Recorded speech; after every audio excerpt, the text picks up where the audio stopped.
Bruins finally lose. In a shootout to their old coach.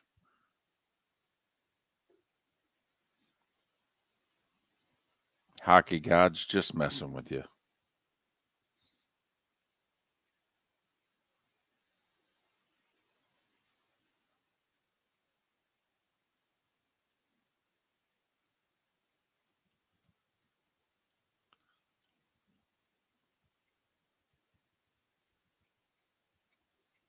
I also reached out to FAU yesterday, try to get Tom Herman. Obviously didn't hear anything back from either place, but hopefully will.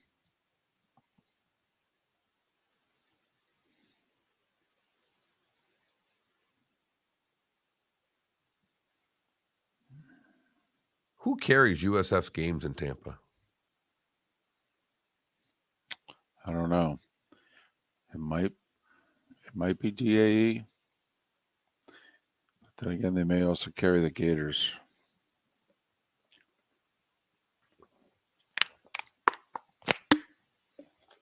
Morning, Chris. Adam. 1 minute.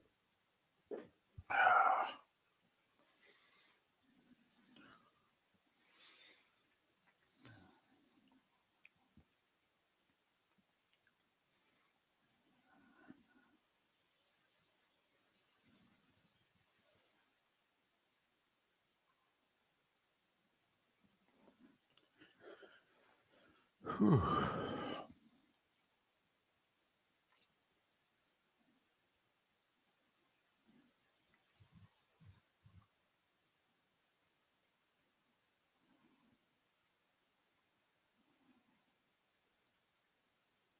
Fifteen seconds.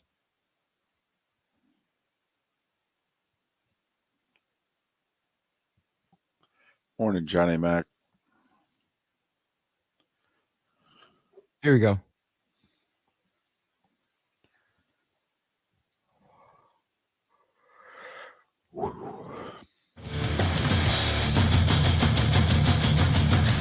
You are listening to Miller and Moulton, exclusively on the Florida Sports Network. And now, here's Mark Miller and David Moulton.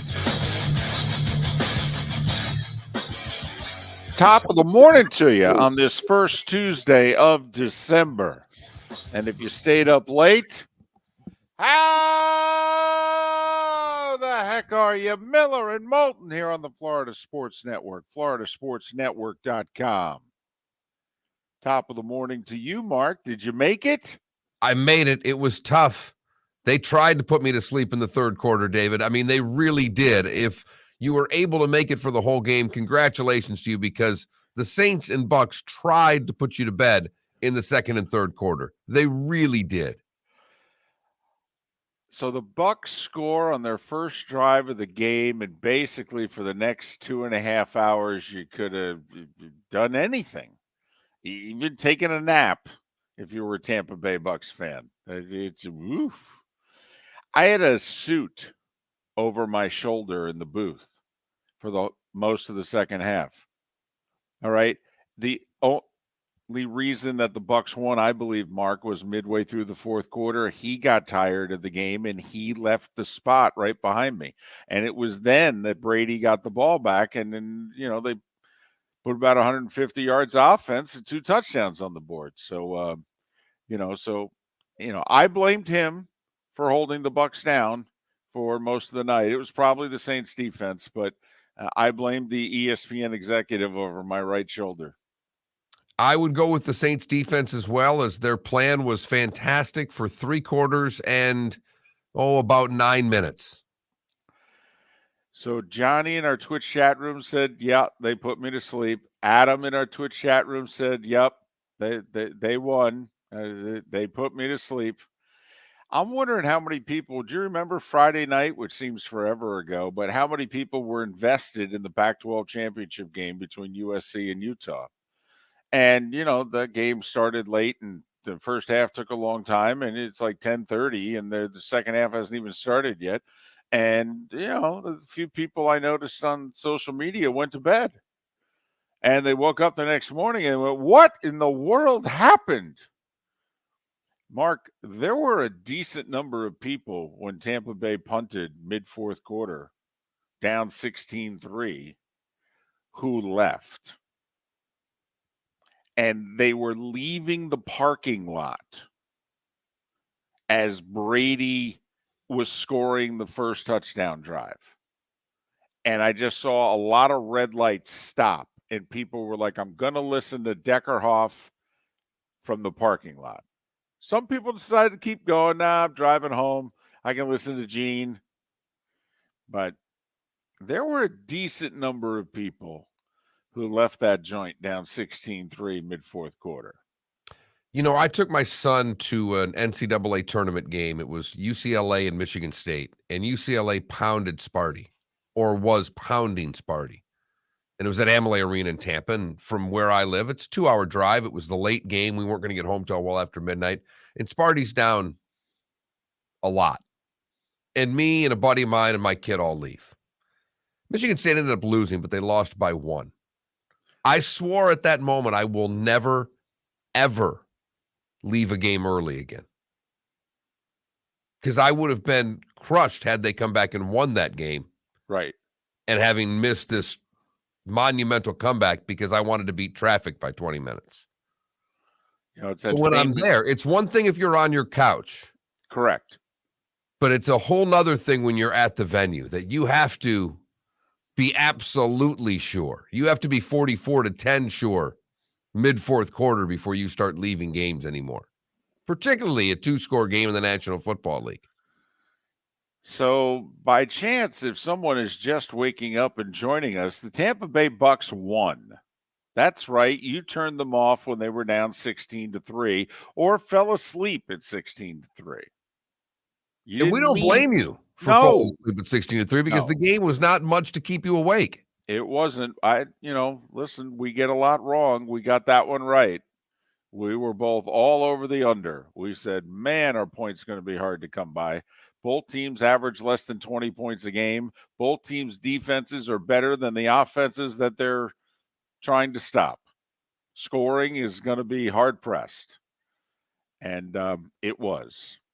17-16 Bucks. A win that puts a fork in the Saints and gives Tampa Bay a 1.5 clearance over Atlanta, 2 games clearance over Carolina, and they may need it because they've got the Niners and the Bengals coming up. So trust me, this division ain't over. But Tampa certainly helped themselves last night doing something they hadn't done, I think, in 20 years. I think 2002 is the last time they've come back from that many points in the fourth quarter. It's only the second time in Tom Brady's illustrious career that he overcame a 13 or more point fourth quarter deficit. The only other time was against the Falcons in the Super Bowl. How about that? Bucks sweep the Saints, helps their division record also. You could see where it's going to be very difficult for Atlanta to win a tiebreaker against Tampa Bay, if damn near impossible. So Tampa with 6 in the L column and the Falcons with 8. And unless Atlanta runs the table, Mark, 8 is probably the magic number for Tampa, and hell, it could be 7. It really could. That is the pathetic thing about what this division has done. But you're right, David. 7 and 10 could very well win it. And as Joe Buck was pointing out last night, host a playoff game. Remember when Tampa Bay won the Super Bowl, where did the playoff drive start? At 7-9 Washington. We've seen this before. But Yeah, they fought, scratched, and clawed to get through that one, too. yeah, Heineke, that's where Taylor Heineke made a first name for himself. He had game that day for sure. But obviously, a couple different ways to look at it, but let's face it, Brady saved the day. And he was part of the problem. for 50 plus minutes. And I do enjoy, Mark, it took us a while to get out of the parking lot, as you could imagine. I mean, because most of the crowd stayed to the end. So needless to say, getting out of the joint when you've got a full stadium and you don't have an escort, I mean, you only get so far, and then basically you just put that sucker in park and you listen to the post game on the radio. I mean, that's what you do. But I was just kind of going through the social media, just seeing what people were thinking. And, in the fourth quarter, I mean, people were, firing Todd Bowles. I mean, there's no reason for him to even get on the plane and go to San Francisco. All right, it was not a good night until about, I don't know, 10:45, 11 o'clock. Right. I mean, they're under 6 minutes to go when that first drive started. Uh-huh. And it should have been like under 5 minutes to go. How many people noticed, or were you fighting to stay awake? I mean, swing pass in the flat to Ingram, he's got a clear path to the first down. And he takes himself out of bounds 1.5 yards short of the first down. First off, I mean, it was above 5 minutes, so, they're going to only stop the clock for a few seconds, and then they're going to restart it. So going out of bounds cost them like 6 to 8 seconds. But, I mean, he could have gotten the first down easily, but he would have been hit. And we find out that Ingram was banged up, and so he was trying to avoid the contact.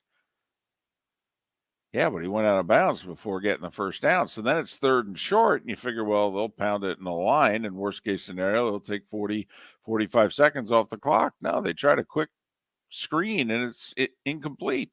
The clock stops. So the Saints only take about 1:20 off the clock on that 3 and out. But at the time, let's be honest. I mean, the Bucs hadn't crossed midfield, but like twice since the first drive of the game. So it's not going to mean anything until it meant everything. But all of a sudden, you get one drive and the play count starts going up. You got a defense in the fourth quarter that gets a little bit on their heels. The pass rush starts not getting to Brady. He gets an interference call that helps him out. And what do you know? What do you know? Mm-hmm. He really is not bad. I mean, at some point, if by chance you didn't think he was the GOAT going into last night, when last night was over, you're sitting there going, wow, at 45,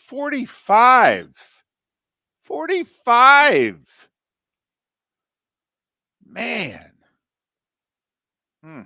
At 45. I don't know if you can say it enough, David.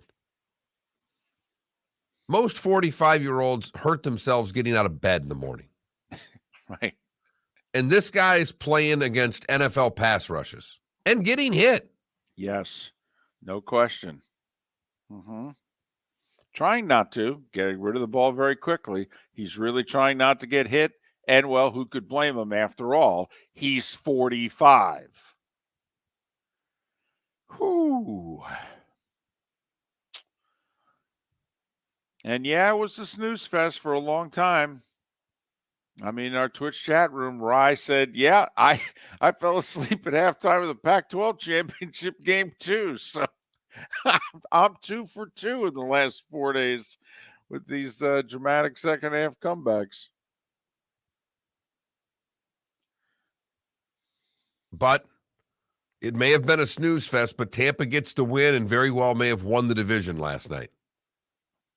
Because it's going to be really difficult for Atlanta to catch them.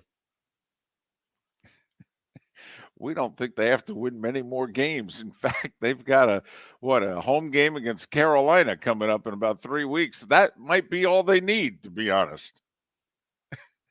Win that game, get to 7, post 7-10 with that division record. Don't know if Atlanta can beat it. I dare you. They may be 7-9 resting players playing Atlanta in the last game of the season. Right. Tom, you want to take the second half off? Don't care. We're 7-10. Doesn't matter. We're going to host a playoff game. We're going to treat this like a bowl game. Who wants to transfer? Who wants to sit out? It's fine. But no matter how you slice it, it's a W for the Tampa Bay Bucks. And Tom Brady, well, the legend just continues. Which, how can you add to your legacy at 45? David Moulton for Napa, Napa Auto Parts, and Napa Filters. Insist on Napa Filters for your vehicles, or if you're a do-it-yourselfer, only buy Napa Filters. Napa has a filter for almost anything on earth that moves, whether it's motorcycles, foreign and domestic cars, vans, SUVs, earth-moving equipment. You get the idea. Napa Auto Parts, Napa Filters. Insist on them for your vehicles, or if you're do-it-yourselfer, only buy Napa Filters. Mark Miller for SWFL Golf Carts, or online, flgolfcarts.com. If you're looking for a golf cart, an e-bike, or an e-motorcycle, go visit Alex and the gang at SWFL Golf Carts. flgolfcarts.com online. Check out their whole inventory. If you're looking for a custom cart, they can take care of you. 2-seater, 4-seater, 6-seater, they've got you covered. E-bikes, nobody better for value and service. E-motorcycles, check them out. Again, flgolfcarts.com. flgolfcarts.com. Ladies and gentlemen, Yeah. Hi. Excuse me. Hey, the line starts back here. Ma'am, if your party's not here, you're gonna have to go around again.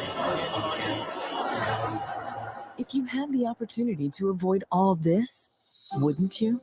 Salt Live is the official transportation provider of the Miller and Moulton Morning Show, making your trip to and from the airport seamless and stress-free. Salt Live is supported with the help of local partners like the Bayfront Inn.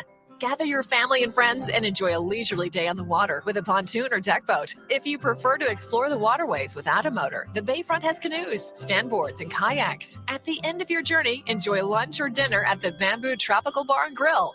The Bayfront Inn, something for everyone on 5th Avenue in downtown Naples. BayfrontInNaples.com. When you need a ride, book with Salt Live Transportation, 308-8686, or book on saltlivetransportation.com.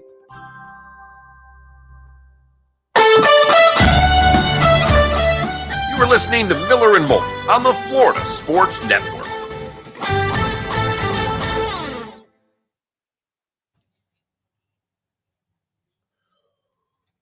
No, it's just the whole thing in that playoffs every time played on the road is that everyone started counting 1. Yeah, I know. I two. remember.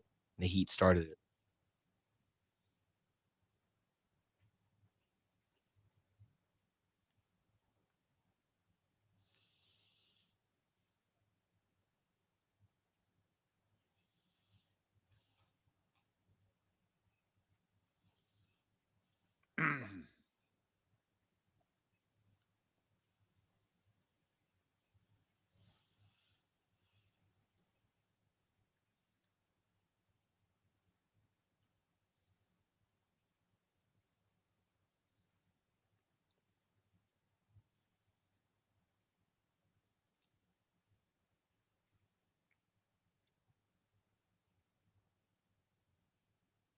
Ooh, David, you got a shot. They took a shot at you in Pro Football Talk.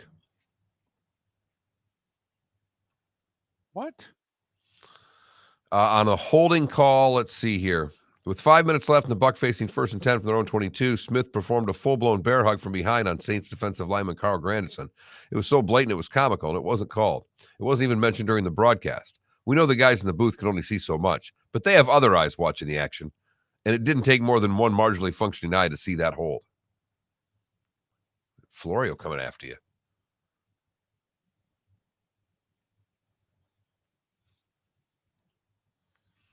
They called 2 holding penalties on both drives. We mentioned he's the most penalized player in the league.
I fell asleep, woke up for the last minute of the game, and then in between the game-winning touchdown play and the play before, fell asleep between those plays. Woke up to Joe Buck saying, touchdown. What happened to your Heat last night? Nah, nothing good. With no Yeah. jaw. With no either. jaw. Yeah, the Grizzlies are good. The Grizzlies were better without Jaw last year. Let's Remember not that? get crazy. They had a ridiculous record without John Morant last year. I liked those Saints helmets last night. Oh, Yes, I'm with you. Thought they were sharp. black uniforms that you like? No, black helmets. Or black helmets. There you go. It's not anything with uniforms. They had a different helmet. They had a black helmet instead of their gold with.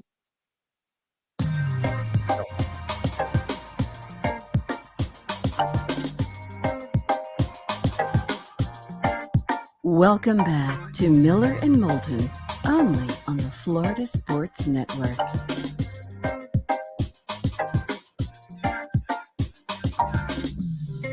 "21 minutes past the hour. Miller and Moulton, Florida Sports Network. FloridaSportsNetwork.com. I'm still in Tampa, a city basking in the glow of the Bucks. Come from behind, 17-16 win over the Saints. It wasn't pretty, and yet it was beautiful, all at the same time. And for once, Miller and Moulton giving good advice. Go with the under. That's what we said. Go with the under. And we did think the Bucks were going to win. I was thinking about that. Our advice has been really good, except for that Friday segment at around 7:30.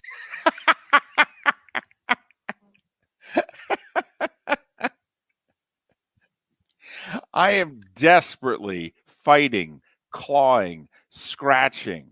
Okay, I'm like the eventual winner of the NFC South, Mark. I am desperately trying to get back to 500, which I understand in gambling is still losing. You know, you got the VIG and all that. But I have fought and scratched and clawed to within 5 games below 500. I'm kind of like the Atlanta Falcons right now, trying to become the Tampa Bay Bucks. So we're still picking games, even though there's no college, is what you're telling me. I played every college, championship game last week. I mean, and finished, went 7-3 college. Unfortunately, went 1-2 pro. So 8-5 week for me. All right, Lee had a winning week. He had the Saints in the points last night. All right, and he got his game of the week right as well. So Lee with a nice week. No Lee this week, by the way. He'll join us on the eve of the bowl games with his bowl bonanza. And well, Mark stopped keeping score. I mean, he's still playing along, but he stopped keeping score, and so I did too. It's not been a good year. I mean, when the bookie is sitting on your doorstep when you come home from work, saying, "Hey, bud, you got home early today. Got my money?" Listen, when you're such a gimme for the bookie, they even say, "Tell you, I know Tuesday's normally payday. I'll give you till Wednesday." I wish they did, but they're there. I'll see him again right after the show today. It's been a tradition unlike any other. The bookie in Southwest Florida, is that what we're going boy, with? it's been a tough year. But so were you awake at the beginning of the fourth quarter? Yes. Okay. And I will say, with the way the game was going, I think that's a very fair question. No. It's around 10:30, and I think that's a fair question for me to ask of everyone listening right now. Were you awake at the beginning of the fourth quarter? Tampa Bay had 4th and 7 on New Orleans 40. And they punted. I thought that was a bad play. It was 13-3 at the time. And that was only their second possession of the second half. and now we're down to a quarter to go. And that was the one in which, I mean, when Bowles didn't go for it on 4th and 10 deep in his own end, and Troy Aikman said, and I understand the math doesn't make this 100% true, but it's 16-3. There's 7.5 minutes to play, and the Bucs have 4th and 10 on their own, basically 25. And Troy says, well, if they go for it here, it's the game. And I know technically the Saints could have, I mean, they could have missed a field goal, but they could have been held to a field goal. It's 19-3. It's still technically a 2-score game. But I think all of us watching it agreed with Troy. We're like, well, no, the way things are going, yeah, they don't get this. They're done. And Bowles punts. And Brady and Leftwich and Brady and Bowles are, I mean, Tom's yelling at him from the field. Like, we got to go for this. And Bowles said, no, it's 4th and 10, man. We're not going to convert it. And there's nothing, by the way, there's nothing at that point that tells you Tampa is going to convert a 4th and 10. No. I don't know if they had 5 plays over 10 yards at that point in the whole game.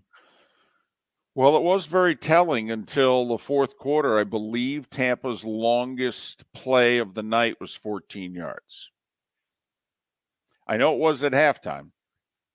And the Saints had a 20, a 30, and a 40-yard play. And, you know, there wasn't much difference between the two teams. There was like 3 plays and a turnover. That was the difference.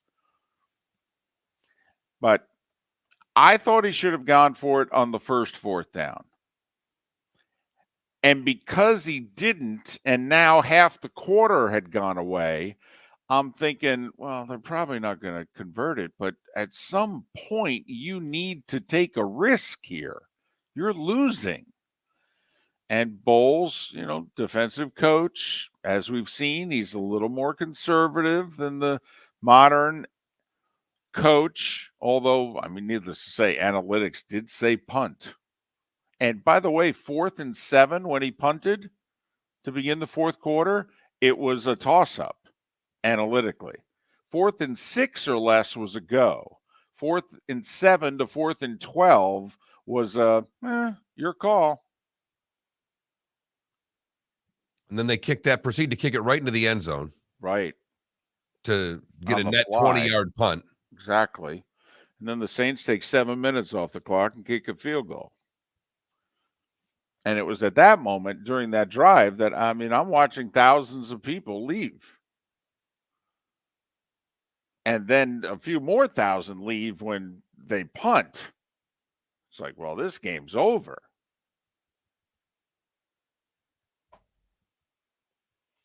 That first touchdown drive was 91 yards in about 2:30, 2:40. Didn't have to use any timeouts. Still, on the second game-winning drive, all right, Brady never used the one timeout he had. Unbelievable.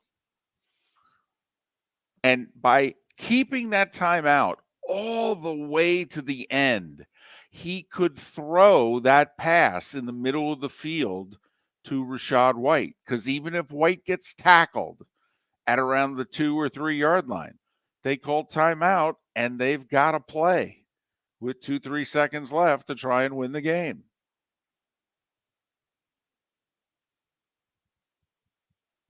So Bowles ended up making the right decision. Remember, we criticized the heck out of him against Cleveland. He didn't make the right decisions. He didn't time management well. What did he do last night, Mark? Very aggressive with his timeout use. And if you think, well, that's obvious. No, he didn't have to call that second timeout or even the first, because they had to run another play before the 2-minute warning. But he was very aggressive with his timeout use and gave his team literally as much time as possible, and they needed almost all of it.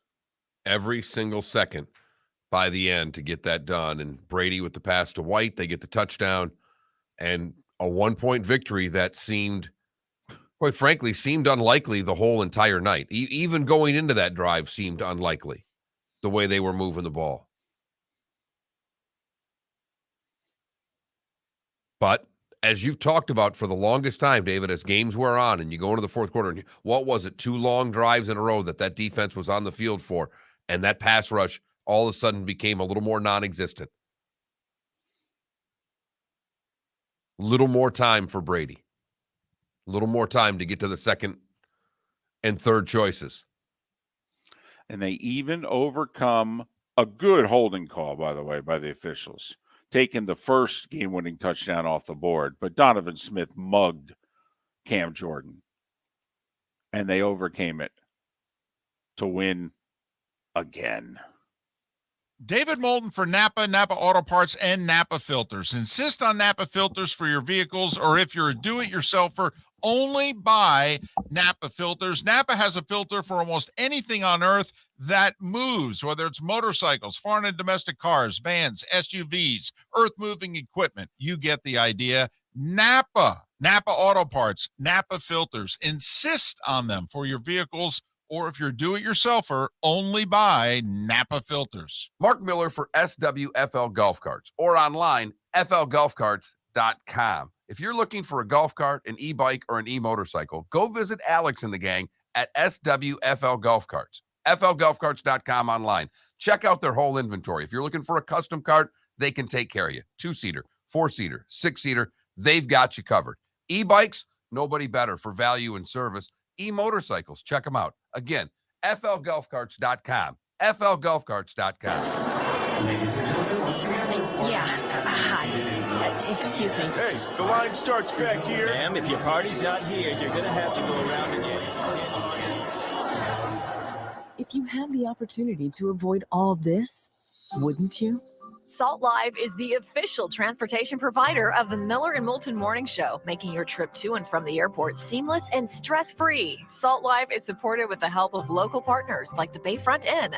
Gather your family and friends and enjoy a leisurely day on the water with a pontoon or deck boat. If you prefer to explore the waterways without a motor, the Bayfront has canoes, standboards, and kayaks. At the end of your journey, enjoy lunch or dinner at the Bamboo Tropical Bar and Grill. The Bayfront Inn, something for everyone on 5th Avenue in downtown Naples. BayfrontInNaples.com. When you need a ride, book with Salt Live Transportation, 308-8686, or book on saltlivetransportation.com.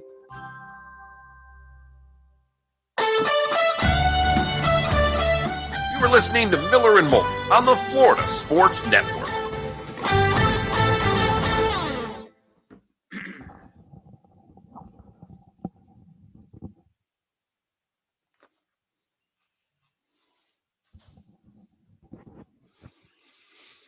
It is so funny, obviously, because most everybody watching and listening is Floridian. And while, yesterday was a nice day, 2 to 3 degrees maybe warmer than, quote, normal. You got a bunch of people in that crew who are all from the Northeast. So, they were just like, the suit who was standing behind me, he's just like, man, I guess I can't get over this weather. This is December. And I finally turned around and I said, this is a day that ends in Y in Florida. I go, it's a smidge warmer than normal. And everybody, oh man, when I left my house, it was 27 and, blah, blah, blah. Man, they could. So morale was pretty high on the crew yesterday. People walking around in shorts. It seemed it. Even Joe, I watched the pregame. Even he seemed pretty pumped up at the beginning. Well, I think also we felt some people would be watching because who was quarterback in Tampa.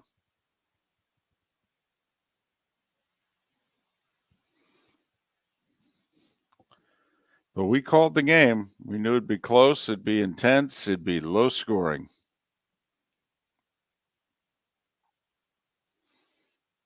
And I believe you could probably pull a clip that says 17. 17 probably 13, I thought you did say 17 could get you the win. You said it 17. Flat out. I said it's 16-13, and you said, somebody gets to 17, that could be the winning number. That was literally what we said.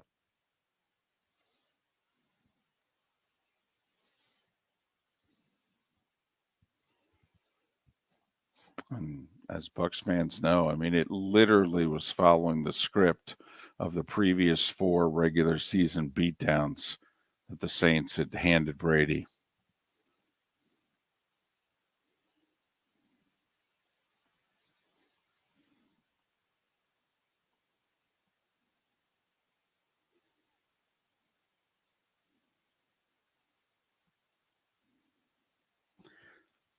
Were you awake for the 3 and out? You know, it was the touchdown drive, 3 and out, touchdown drive. In and out.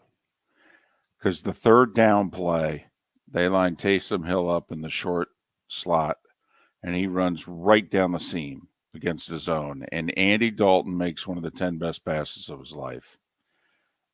And it hits him right in the hands, and he catches it 1 foot down, and he is putting that 2nd foot into the ground, and he gets destroyed by a Buck safety. As hard and as clean a hit as you can do in today's NFL. And Hill just couldn't hold on to it. And the ball just kind of falls to the ground as he does.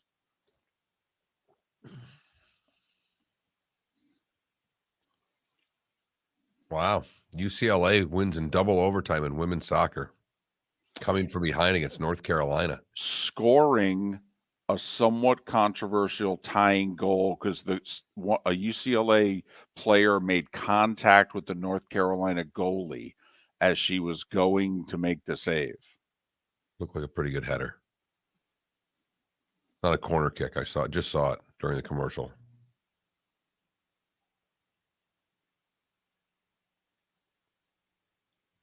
I know, Klecko. How about the new CNN guy came in on Thursday last week and told everybody at HLN, yeah, you're done. How about this guy in Good Morning America is apparently sleeping with everybody? And this is shocking to those of us who have worked in local news. Absolutely shocked. Okay, that one of the star anchors is sleeping around with other people in the newsroom. Yeah, it never happened in radio offices either. Exactly. 10 seconds. Sure, it never happened with one of those hockey teams you worked with either. Nope. No. I'm shocked.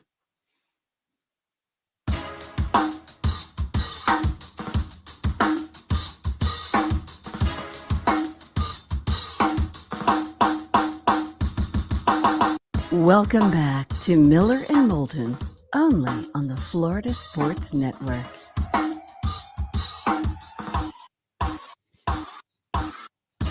"22 minutes before the hour, Miller and Moulton with Florida Sports Network, floridasportsnetwork.com. I'm in Tampa. They are still rejoicing in the dramatic come-from-behind win last night.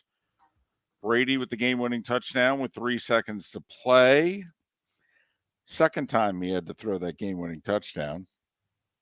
He threw it with around 20-something seconds to play, and they took it off the board for a holding penalty. So he said, all right, we'll do it again. A lot of cannons fired there, David. Yes. I thought, granted, a little biased, and sometimes you tell a joke in amongst your little group and it seems funnier than when you try to relay the same joke to people outside the group and they just stare at you kind of like, you thought that was funny, huh? But I think you had to see Joe and Troy kind of jump the first time the Bucks scored, kicked the field goal to make it 3-0, and they fired the cannons. And the two of them, kind of shook at the firing of the cannons. And then they both went on to relay, pregame, I was talking to so-and-so, and I was down on the field, and people came over and said, beware, we're going to fire the cannons. We're going to fire the cannons. And it kind of reminded me, Mark, of NASCAR, the first time you walk through the garage, and all of a sudden you're standing next to a car, and they fire that sucker up. And you literally, for a split second, go, did I just make a mess? Because I feel as if I had to. And you look down and you go, oh, thank goodness. Because I thought I might have made a mess. That's the first time they fire the cannons at Ray J, it's like, oh. They did mention it, that it got him a little bit, and I didn't think it was mentioned unless it actually affected them. I didn't think that was a fake story when they brought that up on the broadcast. No. Joe just kind of put both his hands on the console and just kind of put his head down and shook his head. And Troy literally, jumped a little bit. And then, he almost looked like those of us to date myself, a little Red Fox impression from Sanford and Son afterwards. Like, I'm coming for you, Elizabeth. Well, think Troy Aikman, the quarterback, the big tough guy, is not going to be startled by anything. When I worked in minor league hockey, after I was done broadcasting, I'd fill in and do PA every once in a while when our PA guy couldn't be there. And apparently I did PA for a scrimmage, or I did it for one game and the newspapers were there. And there was a hit right in front of the penalty box area where I'm sitting. And the newspaper shot has me, hands up like I'm going to get hit on the check. And the boss and the staff meeting talked about it and set me up beautifully, and then put the paper out in front of everybody of me looking like I'm going to get hit. And so it can happen to the best of us, David. It can happen to the best of us. That's all I'm saying. David Samson in a little less than an hour. Pat Kirwan at the top of the 8 o'clock hour. Right now it is time for The Starting Five. 5 stories you need to know. It's the Starting Five on Miller and Moulton. Here's number 1. pulling victory from the jaws of defeat. Down 16-3 mid fourth quarter. Late fourth quarter, really. Tom Brady engineers 2 touchdown drives. The game-winning touchdown pass to Rachaad White with 3 seconds to go. The extra point propels Tampa Bay to a 17-16 win over the Saints. Put a fork in New Orleans. They're done at 4-9. Meanwhile, for the Bucs, 6-6, which is good enough for a 1.5 lead, 2 in the loss column. But Tampa goes to San Francisco, and then they host Cincinnati the next 2 weeks. And Mark, I put you on the spot yesterday and said, so how are they going to do? And you said they're going to get a split. And then before I could say anything, you said, just don't ask me who and when and where and how. Just, I'm going with a split, okay? So hopefully they get a split. And if they do, basically the division will be over. But if they don't, at 6-8, they may have to win at least one more football game. Preferably in the division. That's all we're saying. And that win, Mark, might have to come at the expense of Carolina, who made some news yesterday. They waived Baker Mayfield. When you heard the news, did you think that like John Lynch of the Niners called Carolina and said, hey, can you just do us a solid? 100%, until I started listening to a few more of the GM type talking heads who said there's no way in hell Mayfield's going to get that far down the waiver wire for San Francisco to claim him. Most of the beliefs out there is that somebody that needs a quarterback, Indianapolis, whomever, Houston, will take him to see what they've got for the rest of the year. Really? David, everything that I've read in the last 8 hours about this says he's not going to make it. That's all. Now, the reason that I say really is it's not like you're acquiring a guy off waivers who has multiple years left on his contract. He's a free agent at the end of this year. I could see where if he had even a year left on his contract, Mark, I like what you're talking about. A team that right now is unsettled at the quarterback position. Or, like even Detroit, who may think, well, he's a better backup than what we have. All right, why don't we bring him in and then we'll have him for training camp next year and we'll see whether or not we can rekindle some magic. But be curious if he gets picked up, to be honest with you. We said it going back to the offseason that if we were Baker, it's like, first off, we thought he should have kept his mouth shut and said, you don't need to get Jacoby Brissett. I'll be your backup this year. I'll play the games until it's Deshaun's time. We thought he should have done that route, number one. And number two, we thought he should have begged Cleveland, listen, if you just release me, please release me. And he should have gone to a place like Tampa, actually. He should have picked a really good spot where he could go be the number two. And rehabilitate himself. And instead, he gets force-fed into Carolina, and you got a coach on the hot seat when the season begins. And so anyway, Baker Mayfield's unemployed right now. Lamar Jackson's week to week with a left knee injury. Even John Harbaugh said, yeah, I don't know if he can play this week. This week might be asking a bit much. Hey, somebody finally signed Eric Fisher. It's amazing. And it's the Miami Dolphins, who also put right tackle Austin Jackson on IR. I have no idea what kind of shape Fisher's in and how long he's going to need to get up to speed, but hopefully it's soon. They need him. Boy, do they ever. And so the Packers were asked, hey, do you guys want Aaron Rodgers back? And they looked back incredulously like, yeah, he's Aaron Rodgers. But then they were asked, well, what about Jordan Love? And they say, well, we think we've seen everything we need to see about Jordan in terms of being able to make a decision and pick up his fifth-year option and what have you. So, Mark, if you believe the Packers at their word, they're going to, bring back Aaron Rodgers next year. But before they do that, they're going to pick up Jordan Love's fifth-year option. Bingo. And that fifth-year option is like $20 million. So it's like $70 million in the quarterback room, right? Well, for next year, yeah, it'll be like in the low 60s. Okay. But if by chance Rodgers wants to play the final year of his contract, it's going to be like $80 million on the cap just for quarterback. So that situation bears watching. Hey, they named the Heisman finalists. And really, if you're not a quarterback, there's just no need for you to apply anymore. You don't even go to New York. Stetson Bennett of Georgia, Caleb Williams of USC, Max Duggan of TCU, and C.J. Stroud of Ohio State are your four finalists.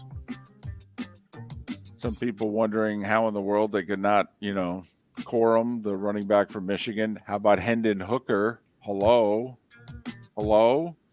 Hendon Hooker, hello? Just throwing it out there.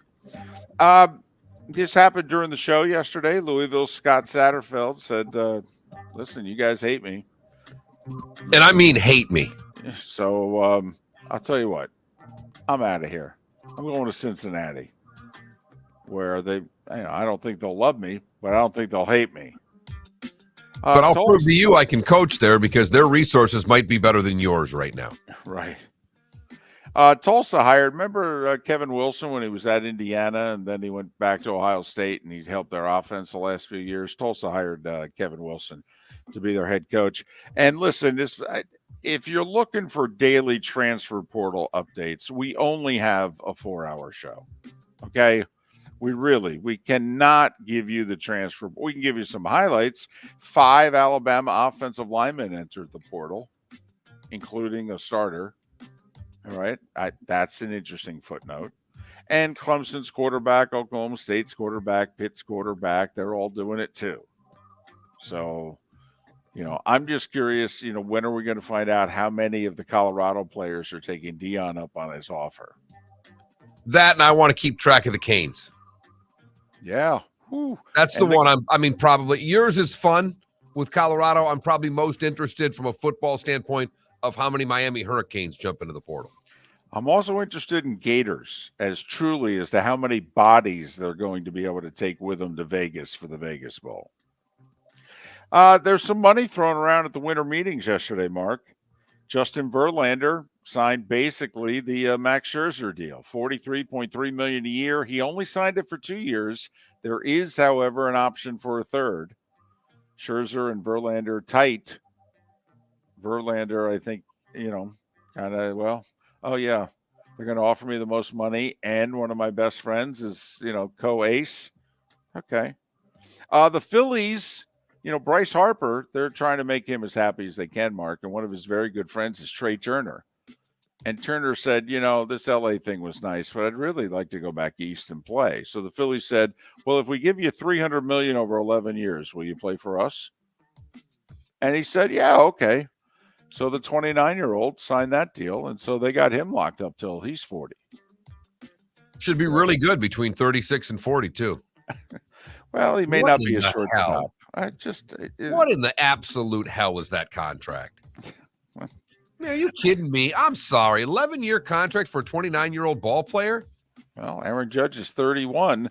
And what was the word that came out yesterday? They think he's going to get 9 That's a years. joke, too. Wouldn't do it. Wouldn't even think about doing it. Okay, I'm going to put you on the spot, and I'm tight for time here. So you're the Yankees, and Judge calls you back and says, listen, the Giants have put 9 for like 320 on the board. If you go to 9, all right, I'll come back. And you'd say, enjoy. Bye-bye. Okay, all right. 8 games in the NBA last night. The Heat lost to Memphis, who didn't have John Morant last night. So that's not ideal. 101-93. Orlando lost at home to Milwaukee, closer than we all thought. Milwaukee won 109-102. And the Celtics keep winning 116-110 in Toronto. Hockey last night, the Bruins lost at home. Shut the league down for a day, will you? They were 14-0-1 at home. They lost in a shootout to their former coach, who's now in Las Vegas, 4-3. Philly beat Colorado 5-3. Wow. Rangers won 6-4 over St. Louis. Connor McDavid scored, but Edmonton lost to the Caps 3-2. College hoops, literally nothing momentous happened yesterday. All the ranked teams won on the men's and women's side. None of the Florida schools played. World Cup, Croatian penalty kicks over Japan. Man, I hate penalty kicks in the World Cup. And Brazil 4-1 over South Korea. Neymar with a goal. And so it'll be Brazil against Croatia in the quarters. Today, Portugal against Switzerland, Morocco against Spain. So the expectation is it'll be Portugal against Spain after today in the quarters. And that was the Starting Five every weekday morning at this time on Miller and Moulton. And I know these players are going to get these long-term contracts, David, but if I were a GM, I would not be signing 30-year-old players to 9-year deals. Maybe David Samson, who's going to join us in about 40 minutes, has put it in my head that the season Aaron Judge just had will be the best season he's ever had. And I think he's right. So he calls you up and he says, match the offer or I'm gone. And you're the Yankees. And you're going to lose a bidding war for your best player? Yes, because it's a bad deal. Okay. Miller and Moulton making one bad deal after another. It's what we do right here on the Florida Sports Network. Mark Miller for SWFL Golf Carts or online, flgolfcarts.com. If you're looking for a golf cart, an e-bike, or an e-motorcycle, go visit Alex and the gang at SWFL Golf Carts. flgolfcarts.com online. Check out their whole inventory. If you're looking for a custom cart, they can take care of you. 2-seater, 4-seater, 6-seater, they've got you covered. E-bikes, nobody better for value and service. E-motorcycles, check them out. Again, flgolfcarts.com. flgolfcarts.com. David Moulton for Napa, Napa Auto Parts, and Napa Filters. Insist on Napa filters for your vehicles, or if you're a do-it-yourselfer, only buy Napa filters. Napa has a filter for almost anything on earth that moves, whether it's motorcycles, foreign and domestic cars, vans, SUVs, earth-moving equipment. You get the idea. Napa Auto Parts, Napa filters. Insist on them for your vehicles, or if you're do-it-yourselfer, only buy Napa filters. Yeah. Hi. Excuse me. Hey, the line starts back here. Ma'am, if your party's not here, you're gonna have to go around again. If you had the opportunity to avoid all this, wouldn't you? Salt Live is the official transportation provider of the Miller and Moulton Morning Show, making your trip to and from the airport seamless and stress-free. Salt Live is supported with the help of local partners like the Bayfront Inn. Gather your family and friends and enjoy a leisurely day on the water with a pontoon or deck boat. If you prefer to explore the waterways without a motor, the Bayfront has canoes, standboards, and kayaks. At the end of your journey, enjoy lunch or dinner at the Bamboo Tropical Bar and Grill. The Bayfront Inn, something for everyone on 5th Avenue in downtown Naples. BayfrontInNaples.com. When you need a ride, book with Salt Live Transportation, 308-8686, or book on saltlivetransportation.com. Miller and Moulton here for the Clutch Vodka Play of the Day. Mark, remember Nick Charles, Fred Hickman, the CNN Play of the Day? Yeah, CNN did a nightly sports show. That was a while ago. Yes, it was. Just work with me. Everyone liked the pod, the Play of the Day. So how about we have the Clutch Vodka Play of the Day? Sounds good. Fun. Smooth. Like Clutch Vodka. Listen weekday mornings for the Clutch Vodka Play of the Day. That's Clutch with a K. Don't miss the Miami Dolphins watch party every Sunday at the Seaside Bar and Grill in Bonita Springs. Presented by Clutch Vodka. The Seaside will be serving Clutch Vodka drinks, including the awesome Bloody Mary bar at the Seaside. If you can't be at Hard Rock Stadium, come have fun at the best place in town to watch the Dolphins and enjoy the best, clean, crisp, smoothest vodka. That's Clutch with a K. Miami Dolphins parties every week at the Seaside Bar and Grill on Old 41 in Bonita Springs. Powered by Clutch Vodka. You are listening to Miller and Moulton on the Florida Sports Network.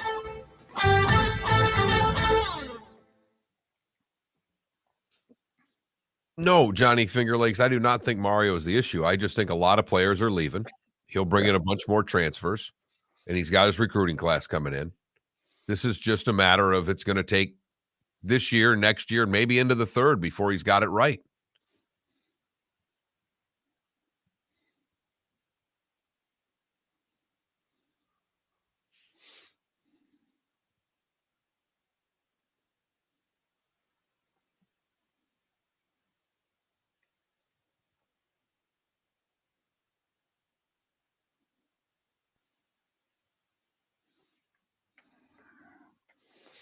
I got some NFL numbers here if you want.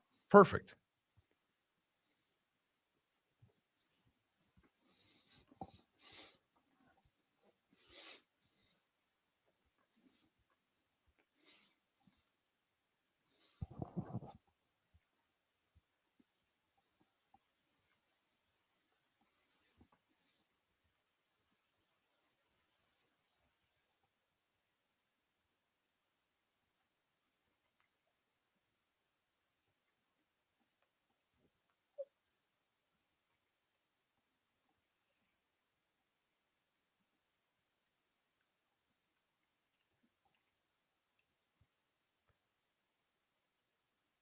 Do numbers here. Let's do cheers at 7:21.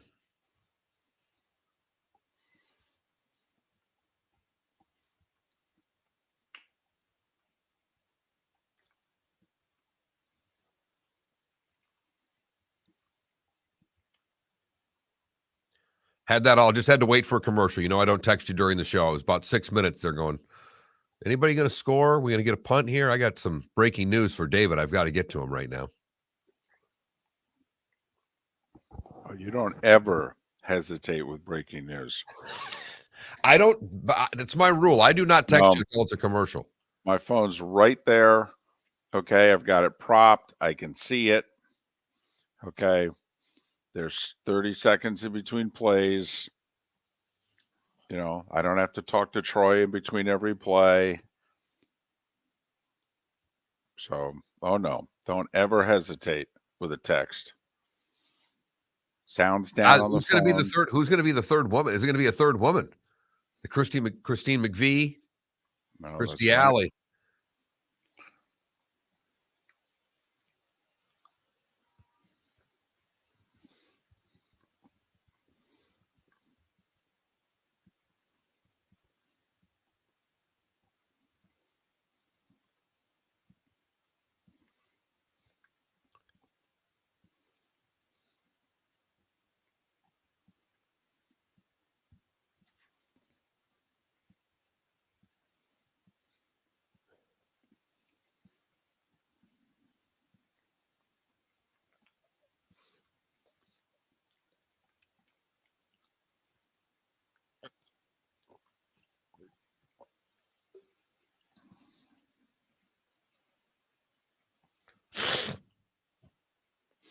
Yeah, Klecko, the Croatia goalie decided, you know what? I'm diving low to my right every play. And the Japanese there 3 times kicked it right at him.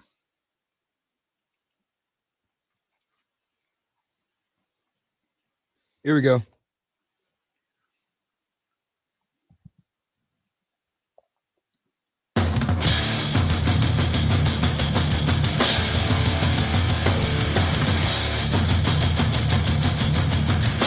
You are listening to Miller and Moulton, exclusively on the Florida Sports Network.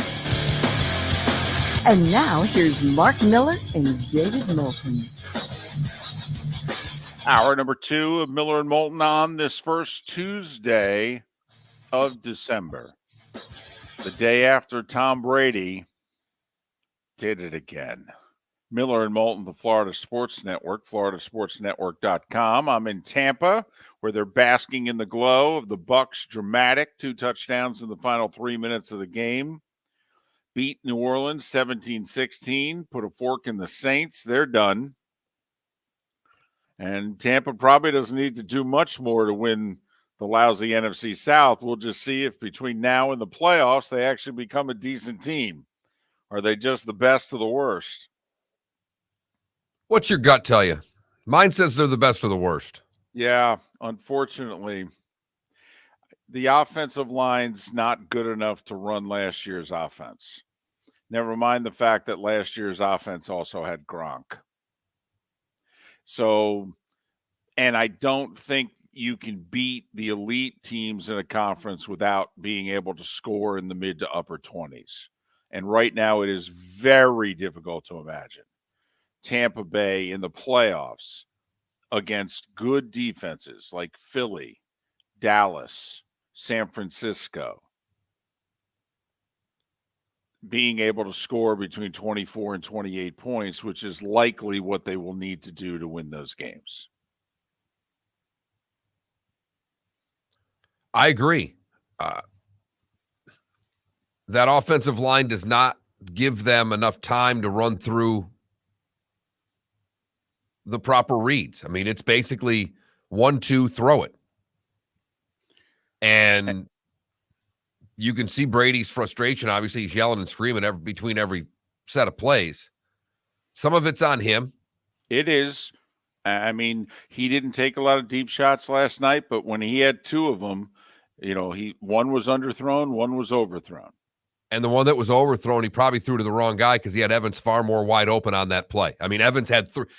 Julio Jones had a step on his guy. Evans had 3. And Julio had safety coming over to help. Evans had the whole side of the field to himself.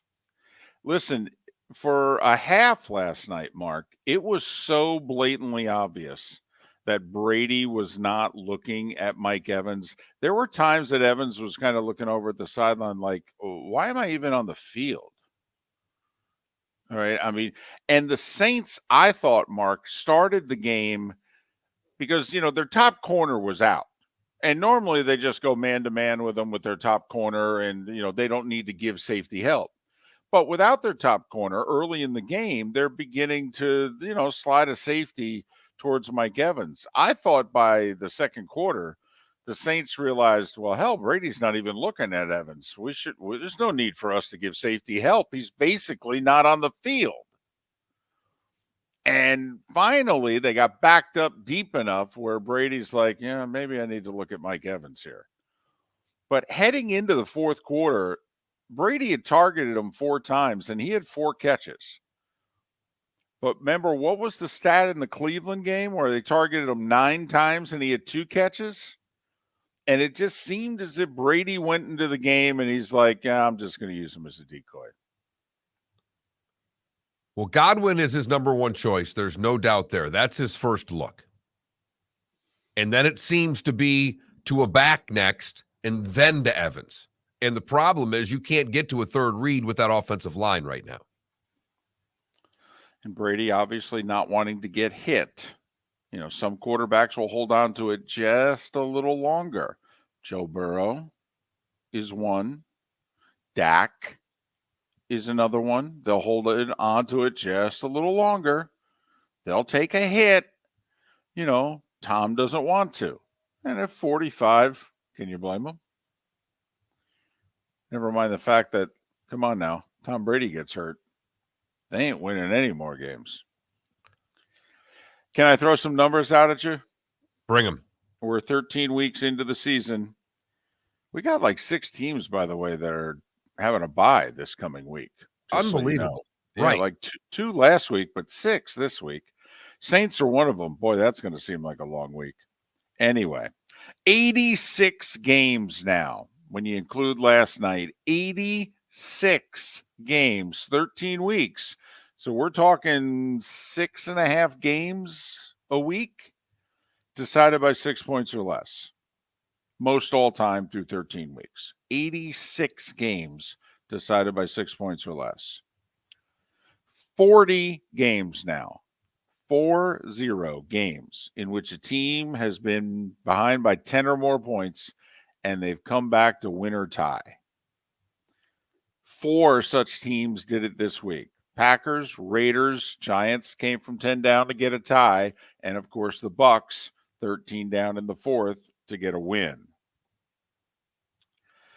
Now, sometimes stats can be deceiving because technically Dallas won by 5 touchdowns, yet it was a 1-score game at the beginning of the fourth. It was 21-19 Dallas at the beginning of the fourth.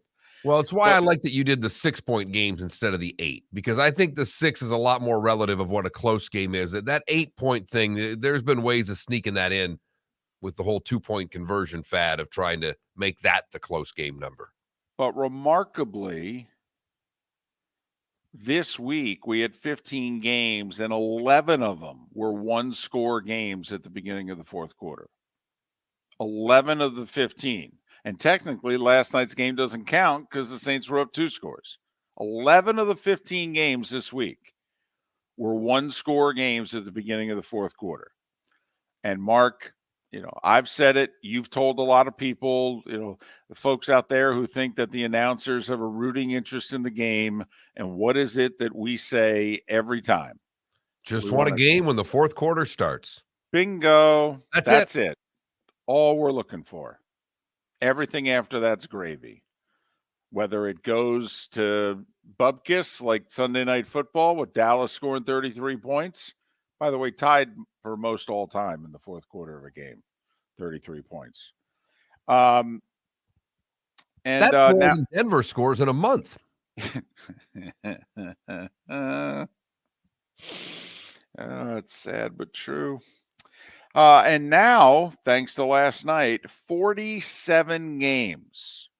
47 games. Remember, 13 weeks into the season. That's almost 4 games every week. The game-winning score is in the last 2 minutes of regulation or overtime. 47 games through 13 weeks. It's 3.5 to 4 games a week. That's basically 1 out of every 4 games. The game-winning scores in the final 2 minutes or overtime. That's a pretty good product. Got to acknowledge, pretty good product. Joe Burrow, first quarterback to beat Mahomes 3 straight times. Only one other quarterback beat Mahomes 3 times. Come on. We all know the answer. That's right, Tom Brady. Mm-hmm. There aren't many stats, by the way, in which he's not the answer. I'm just going to let you know. Right, but that's a stat that it's Tom Brady and Joe Burrow, just for the record. Right. Little age difference there, 20-plus years. But so the Cowboys' 54 points was the 5th most points they've ever scored. I mean, they've been around over 60 years. Also, it's the 3rd time since the start of last year they've scored 50 or more. All right. The rest of the NFL has only done it 3 times total. Once again, the Cowboys, this is all great. This is all nice. You guys got to win in January. You know that, right? But this is cute. This is sexy. We'll give you credit. What else we got? The Eagles are 11-1. It's the 4th time they've ever been 11-1. The last 2 times, Mark, they were 11-1. I went to the Super Bowl. 2004, that was the Andy Reid team that finally got to the big game. And then 1980, Dick Vermeil, Jaworski, Hubert Montgomery, and the gang. So what you're saying is we can write the Eagles in as the NFC representative in the Super Bowl. Well, just saying, it looks that way. It looks that way. The Vikings are 9-0 this year in one-score games. 9 straight wins in one-score games. It's the longest to begin a season in NFL history. No wonder nobody trusts this team. But Mark, sometimes it's your year and funky stuff happens, good or bad. Maybe, just maybe, this is going to be that kind of year for Minnesota, in which, guess what? They go to the playoffs as the 2 seed, and they win 2 close playoff games at home, in which afterwards everybody's like, how the hell did Minnesota get out of that game with a win? And next thing you know, there are the Vikings playing in the NFC Championship game against either the Eagles or the Cowboys. Who whacked them both, or who both whacked them earlier this year. Right. So, just throwing it out there. Broncos lost 4 straight, 8 of 9. I mean, remember, they did start the year 2-1. Yeah, 3-9. And I do love the fact Saints losing last night. You know who owns their first-round pick? Yeah, that's right, the Eagles. Denver, after the 2-1 start, you know who owns their pick? That's Seattle. Mm-hmm. So, and a reminder, the Bills now, 3 of their last 5 games at home against the rest of the division, the AFC East. They've played the entire division on the road. They went 1-2, and now they come home. They have the AFC East and the Bengals basically on the road. That's pretty much their remaining schedule. A slip up could obviously get Kansas City back into that one hole. Mm-hmm. And quite frankly, if their slip up is at Cincinnati, if the Bengals run the table, the Bengals could be the 1 seed. All they need is one more Chiefs loss.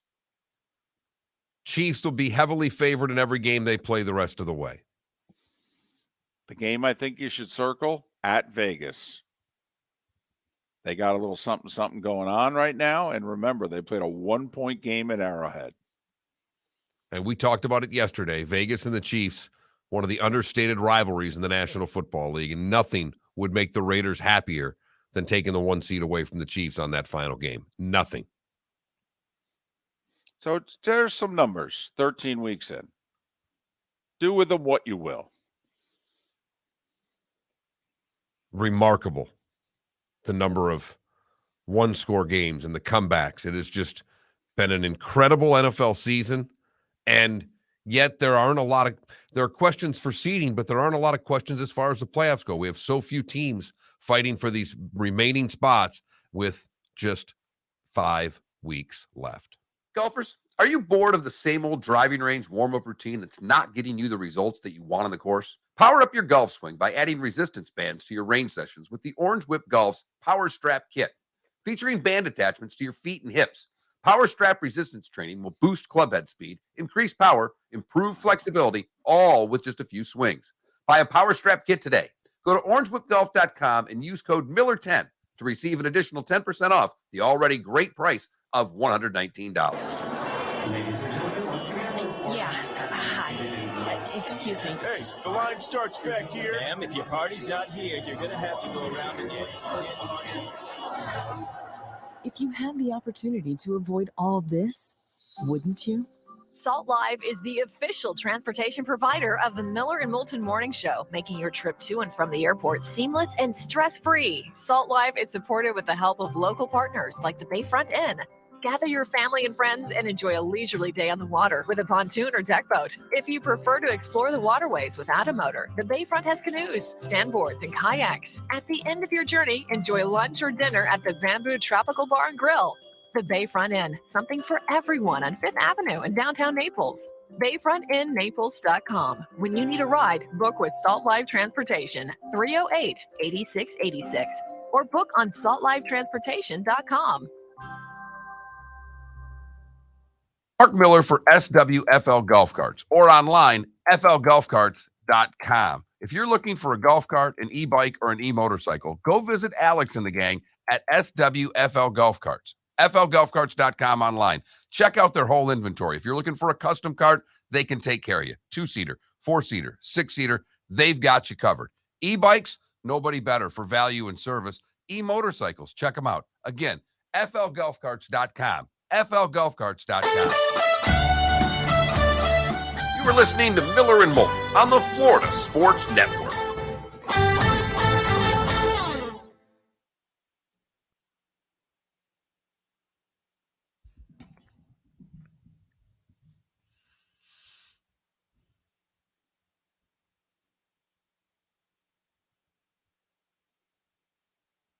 Klecko, you're way more fired up about the Heisman than 98% of the country, but I'm fired up for you.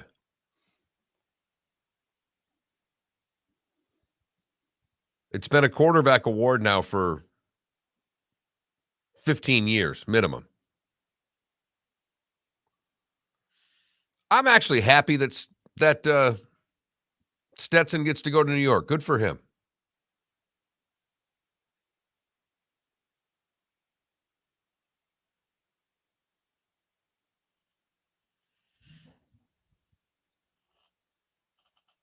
He'll certainly get drafted. Well, very late. A year ago, you were telling me he wasn't getting drafted. If he gets drafted, it's very late.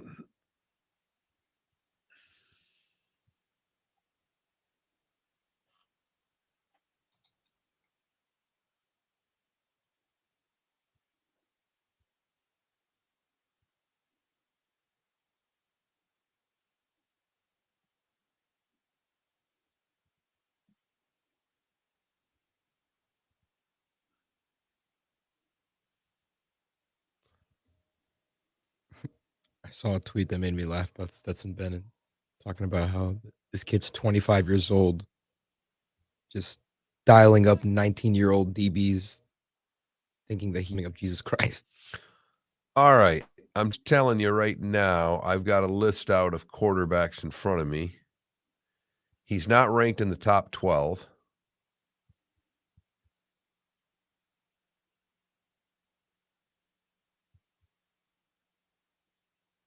This guy's got him ranked 15th. He's 5'11". I'll go back to my earlier statement. He doesn't get drafted.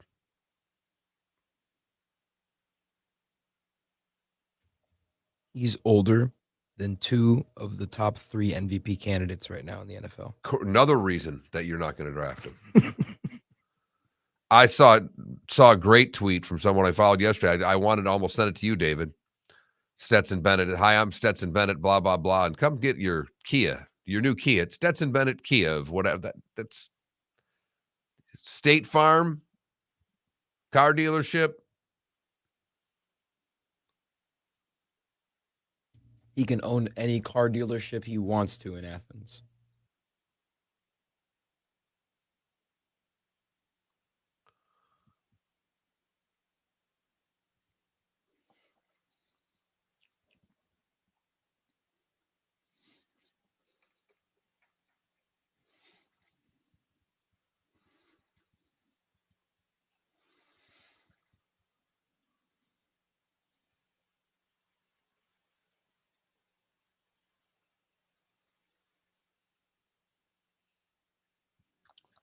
Well, let's see. I mean, we've had some running backs win it in the last decade, but Was the last running back to win it Derrick Henry? I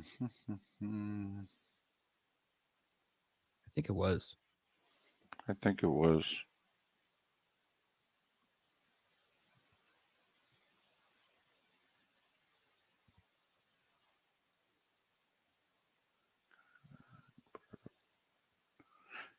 Yeah, I mean, didn't Devontae Smith win the Heisman? Yes, he did. Yeah. Yeah. Yeah. But it's largely become a quarterback award. That's all. Oh, yeah. Yeah. Somebody on Twitter now is like, remade the Heisman Trophy instead of like this. It's like this. Yeah. Right.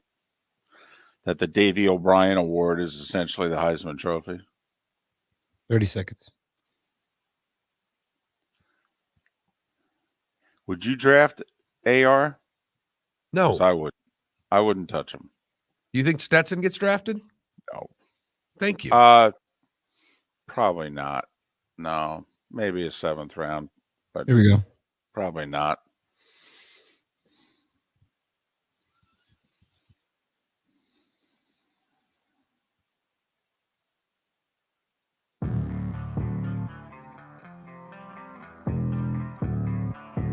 Thanks for listening. And now, more of Miller and Moulton on the Florida Sports Network. 21 minutes past the hour, top of the morning to you. Miller and Moulton, the Florida Sports Network, floridasportsnetwork.com. David Samson scheduled to join us in a little less than 20 minutes' time. Pat Kirwan to join us at the top of the hour. I'm in Tampa. Bucks with a dramatic late rally, not one, but 2 touchdowns in the final 3 minutes to beat the Saints 17-16.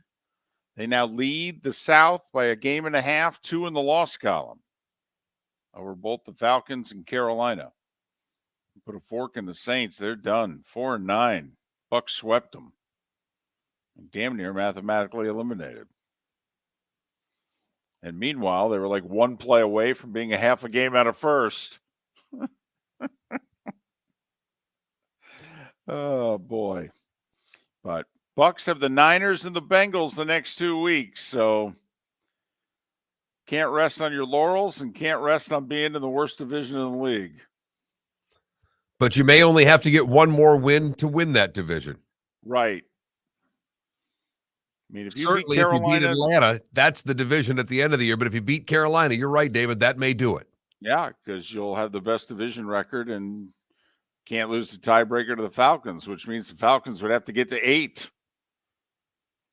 They're 5-8 right now. You think Atlanta's going 3-1 in the last 4?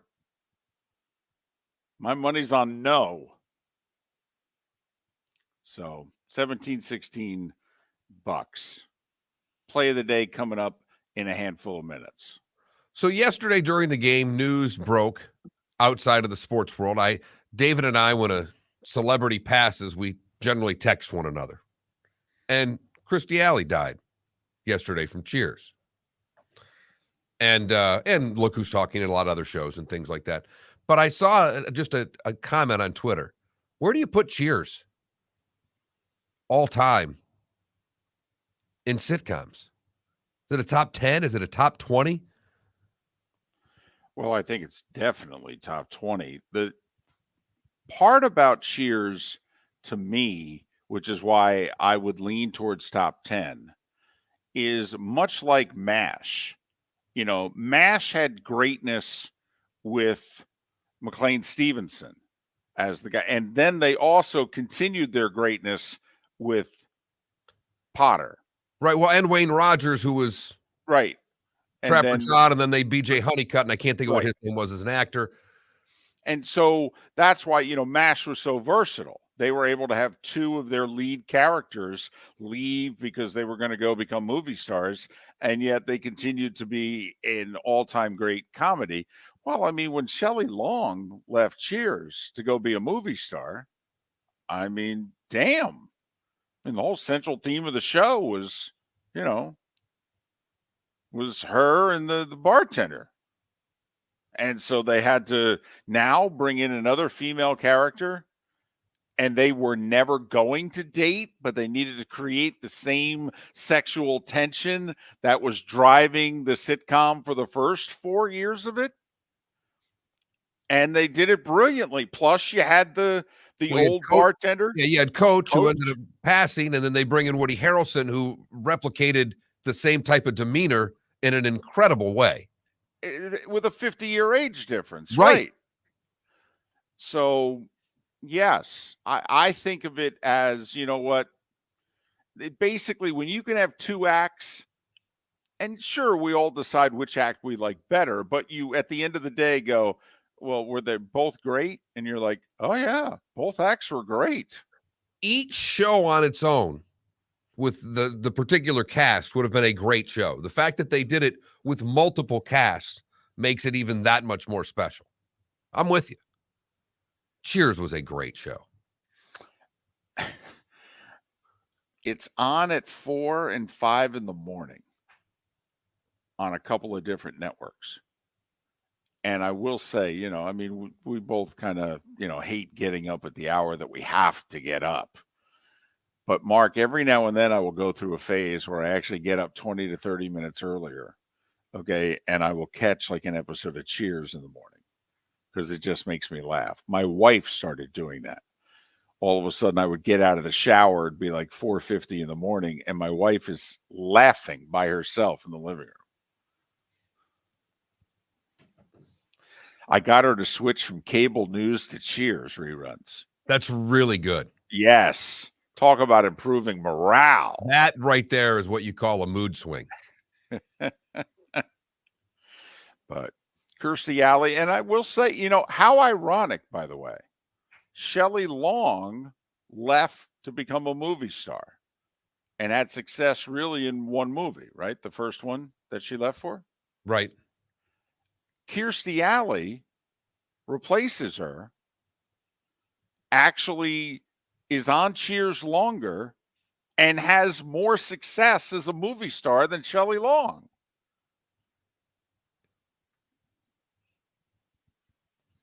"71 years old, Kirstie Alley passed yesterday. News coming out later in the evening.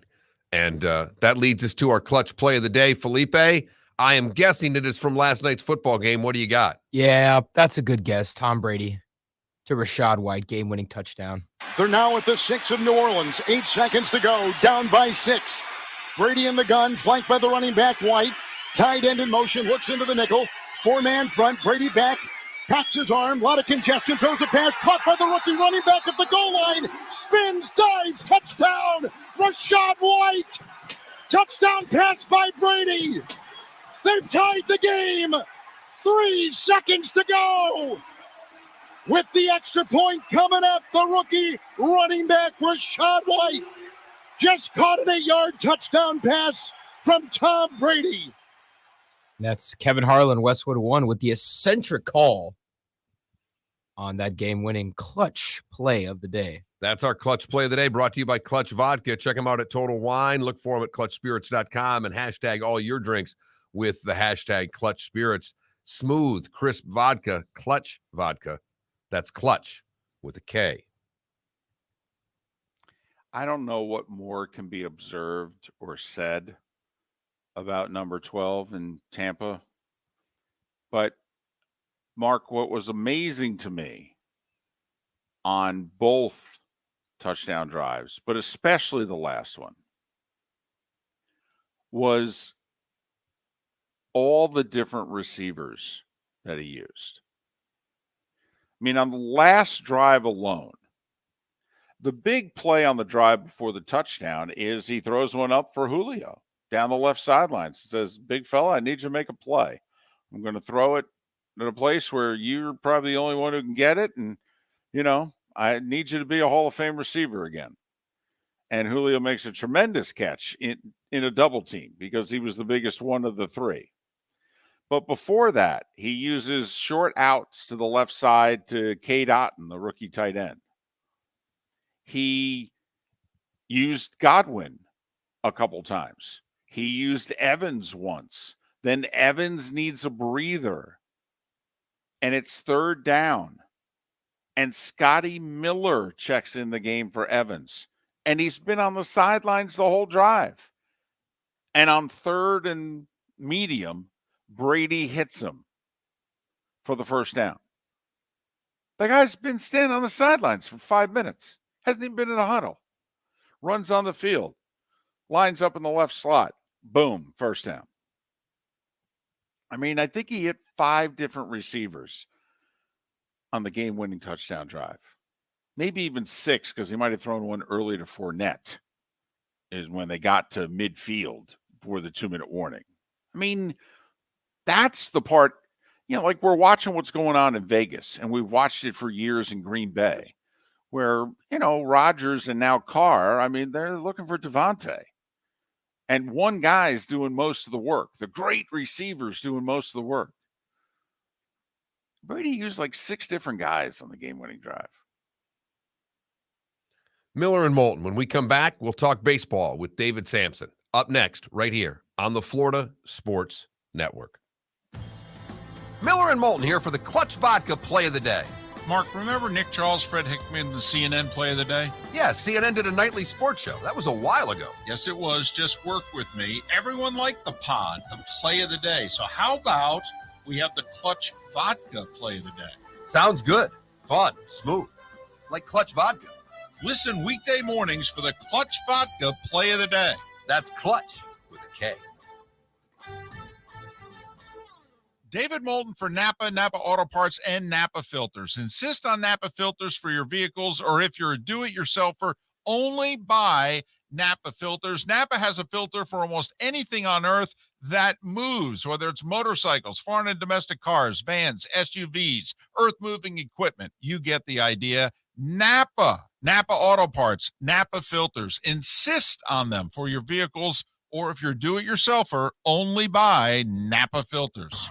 Don't miss the Miami Dolphins watch party every Sunday at the Seaside Bar and Grill in Bonita Springs. Presented by Clutch Vodka. The Seaside will be serving Clutch Vodka drinks, including the awesome Bloody Mary bar at the Seaside. If you can't be at Hard Rock Stadium, come have fun at the best place in town to watch the Dolphins and enjoy the best, clean, crisp, smoothest vodka. That's Clutch with a K. Miami Dolphins parties every week at the Seaside Bar and Grill on Old 41 in Bonita Springs. Powered by Clutch Vodka. Mark Miller for SWFL Golf Carts, or online, flgolfcarts.com. If you're looking for a golf cart, an e-bike, or an e-motorcycle, go visit Alex and the gang at SWFL Golf Carts. flgolfcarts.com online. Check out their whole inventory. If you're looking for a custom cart, they can take care of you. 2-seater, 4-seater, 6-seater, they've got you covered. E-bikes, nobody better for value and service. E-motorcycles, check them out. Again, flgolfcarts.com. flgolfcarts.com. You were listening to Miller and Moulton on the Florida Sports Network.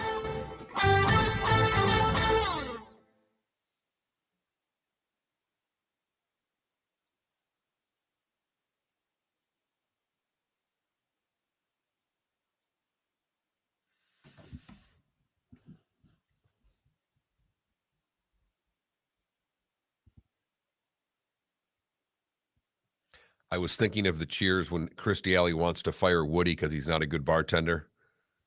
And they get everybody to come in order the Screaming Viking. The fake drink. That's all I couldn't remember. I had to look up what drink it was during the break. Would you like your cucumber bruised?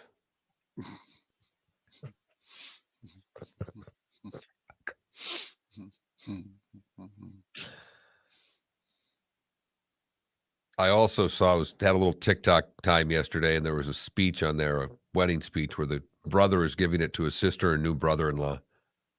I almost sent it to you. It was so damn funny. It's talking about how, going to the sister's party and in college. She took me to the first college party where I got drunk and then threw up and took care of me and all. He had my first beer bong. I had this, and then I got sick. My sister took care of me. That morning I woke up and there was a picture of all her friends, and there's a guy in the background. And she says, I'm going to marry that Blue-Aid guy in the background. And it went on. It just went on and on. He filleted everybody. I was in tears. Good morning, David. Good morning. Do you miss not being at the winter meetings? No. Sitting in a suite with a bunch of guys, talking about ridiculousness and navigating through the lobby, the swarm of people, media, and people looking for jobs in shitty convention center hotels, doing nothing but spending 20 hours a day writing batting orders on a whiteboard, dreaming about what your team could be, and then not having it that way. No, I do not miss that.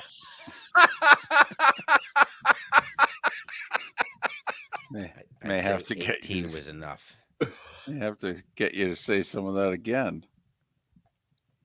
Oh, wait, that wasn't part of the show? No, just kidding. Did love your tweet about sneaking out of Bull Terry's tennis camp. That is a true story. That's And her name, I mean, I remember it like it was yesterday. It was an Annie Lennox lookalike. Ooh. And I'd remember that too. And just got absolutely caught, not by Bollettieri himself, of course, got caught by the dorm, by the coaches who sleep in the dorm too.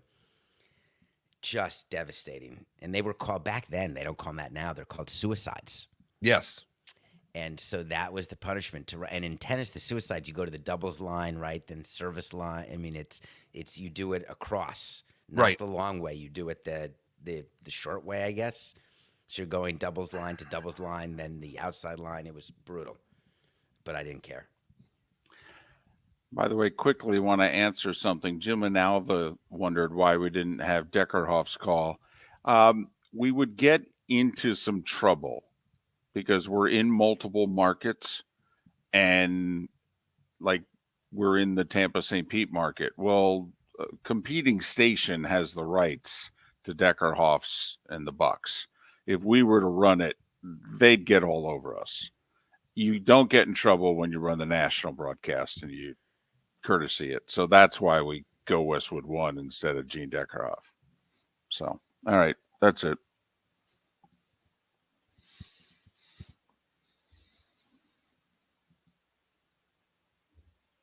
One minute.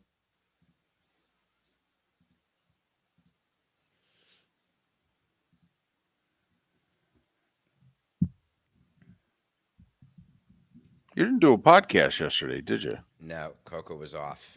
We did one all Thanksgiving week, so we took yesterday off. I don't blame you. And I just recorded today's. Just finished. I'm like you guys. I was up at 3:30. I slept 2 to 5. 30 seconds. Do you ever worry that you date yourself? That's when I was a columnist.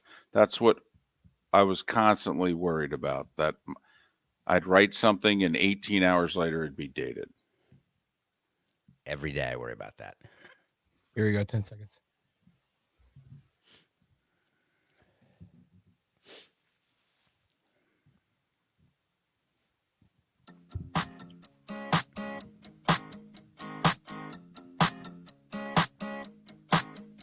You're listening to Miller and Moulton, exclusively on the Florida Sports Network. 22 minutes before the hour, Pat Kirwan will join us at the top of the hour as we talk all things NFL now that Week 13 is officially in the books. Mark, our next guest, threw out a bonus podcast at 10 o'clock on a Friday night because there was a big happening in a sport. And he said, well, I got to do a bonus podcast, when most people would be like, I'll get to it on Monday. He's David Samson. His daily podcast is called Nothing Personal with David Samson. You can see him on CBS Sports HQ, former president of the Marlins. Follow him on Twitter, David, the letter P. Samson, David P. Samson. I enjoyed your little 12-minute Friday night talking Mets fan, down from, oh my goodness, the sky is falling after Jacob deGrom went to the Rangers. As a Mets fan, thank you very much. First of all, the ego required for me to do that, right? Like something happens. Hey, people need to hear from me, right? It's just amazing, right? It's Friday night. Shabbat shalom. Let's go, Coco. Let's get on the air right now. So here's the thing about the Jacob deGrom signing, and then you have to couple it with the Justin Verlander signing. I try to look at things both from the front office standpoint and from a fan standpoint and from a player standpoint. And I know Mets fans, when deGrom left, were despondent. They felt as though he's their own. They felt as though he's the top of the rotation, the best pitcher ever. And they've got the richest owner who would never get outbid by anyone. But I explained to Mets fans what I'll explain to you. You want your owner to be smart and rich. And now, for the first time, the Mets maybe are going to be both, because they've had a history of not being both. And if you're only one of those things, you're not going to win.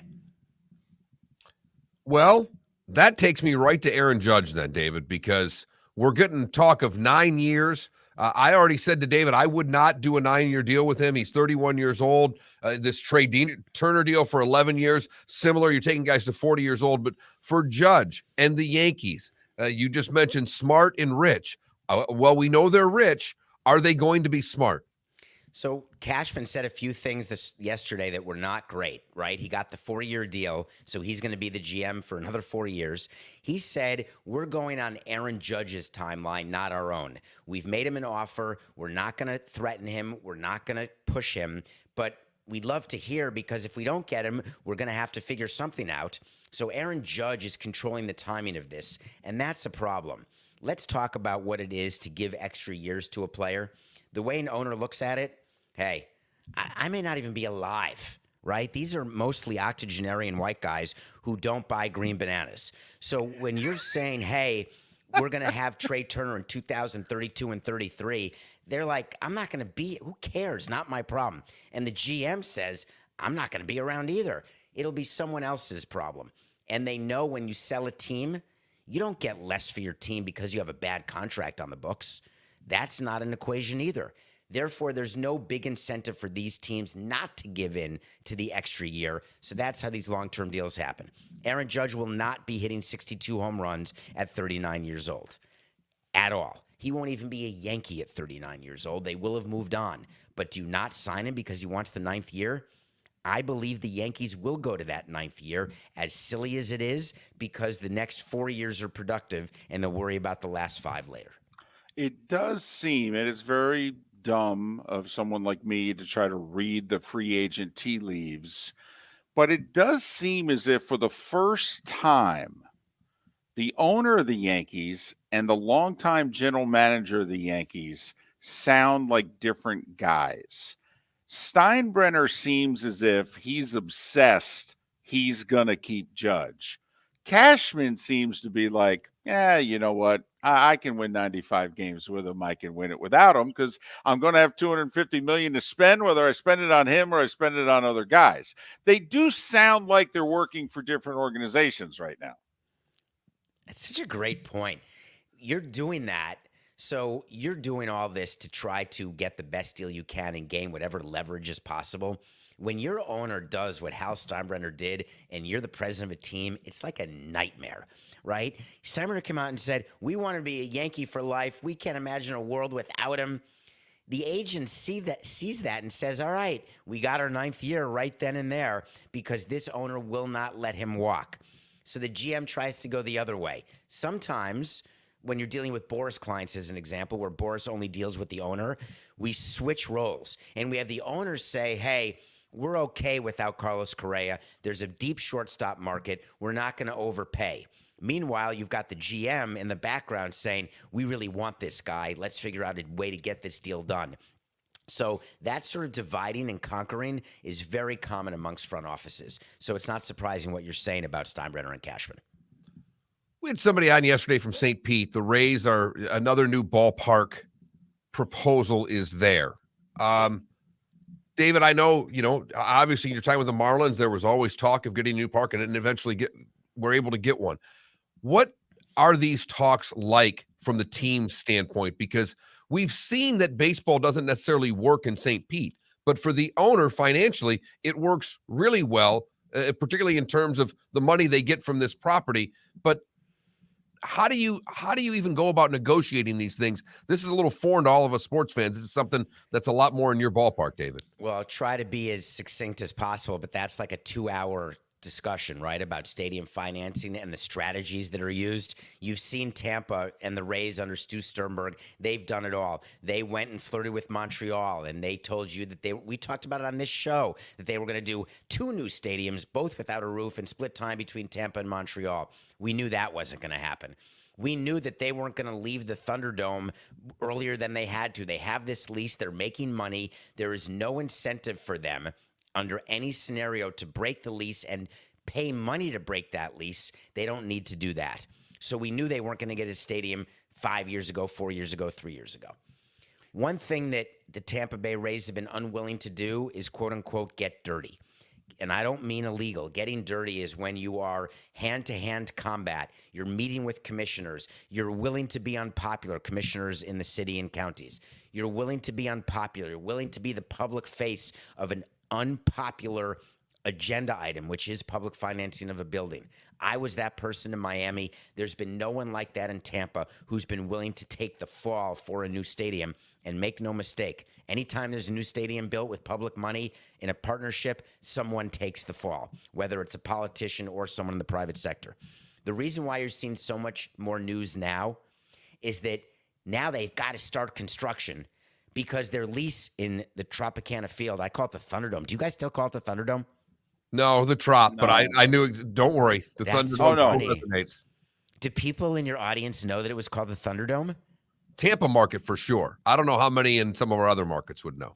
So the Thunderdome, the reason it was called that, it's funny because I've been there. I've been at games when the Marlins played there. When thunder hits in that dome, like actual like lightning and thunder, the players are scared.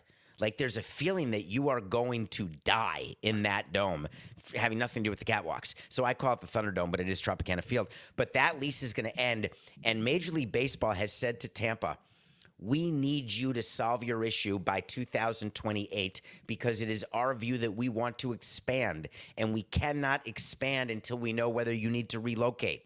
And baseball does not want Tampa to relocate because then they lose out on the expansion fee. So there's all these things going on. What does it mean for your audience? The Rays aren't going anywhere. There's going to be a new stadium either in St. Pete or in Tampa. Will Stu Sternberg build it and keep owning the team? That's a wait to see. But there's no way Tampa's relocating. Simply not going to happen. You said the Rays are making money. Are they profitable because of revenue sharing? Because their business model, if you took revenue, like if Major League Baseball tomorrow said there would be no revenue sharing, the Rays would then lose money, correct? Yes. And when I say making money, that means that the amount of money you lose on an annual basis is lower than the increased valuation of your asset should you sell it. So as an owner, I would tell our owner, hey, you're going to write a $20 million check this year because we have an operating loss, but I know that your team is worth $50 million more than it was last year because of the demand for franchises. Therefore, this is the best investment you can make. Don't sell your team yet. Spend the $20 million that you're going to lose right now. You have access to capital markets. You have access to debt. You have extra revenue coming in from Major League Baseball due to various things that have happened in the last few weeks even. So be okay with losing money now. You're going to be okay going forward. Then if you invest in a new stadium, I explained to the owner, which is what Stu Sternberg is being told, your team, instead of being worth $1 billion, it's going to be worth $1.8 billion, but you're only going to put in $400 million into the stadium. That's another great return on your money. So it's just a calculation as though you're on Wall Street. That's how these things work, but it's a long process. It's hard to do, but it's going to happen in Tampa. Don't worry. Two things, David. We're of the belief that the franchise would be worth $500 million more in Tampa than St. Pete, which would be another reason why to try to do business on that side of the bay as opposed to the other. All right. But, you know, the second factor, Mark, is what David referred to as the expansion. If you just go with a $1.5 billion expansion fee for two new expansion teams, that's $3 billion divided by 30 clubs. That's each owner getting a $100 million check. It's another reason why Rob Manfred's going to start leaning on Stu Sternberg and the Rays and say, hey, we all have a $100 million present that's sitting out there and you're preventing us from getting it. Yeah, there's no doubt. But they got a present just a few weeks ago. Every team got a $30 million present for the last 15% of a company that Bob Bowman started for baseball in 2001, maybe, called BAMTech, which is just a technology company that baseball started, and they sold it to Disney, but they still own 15% of it.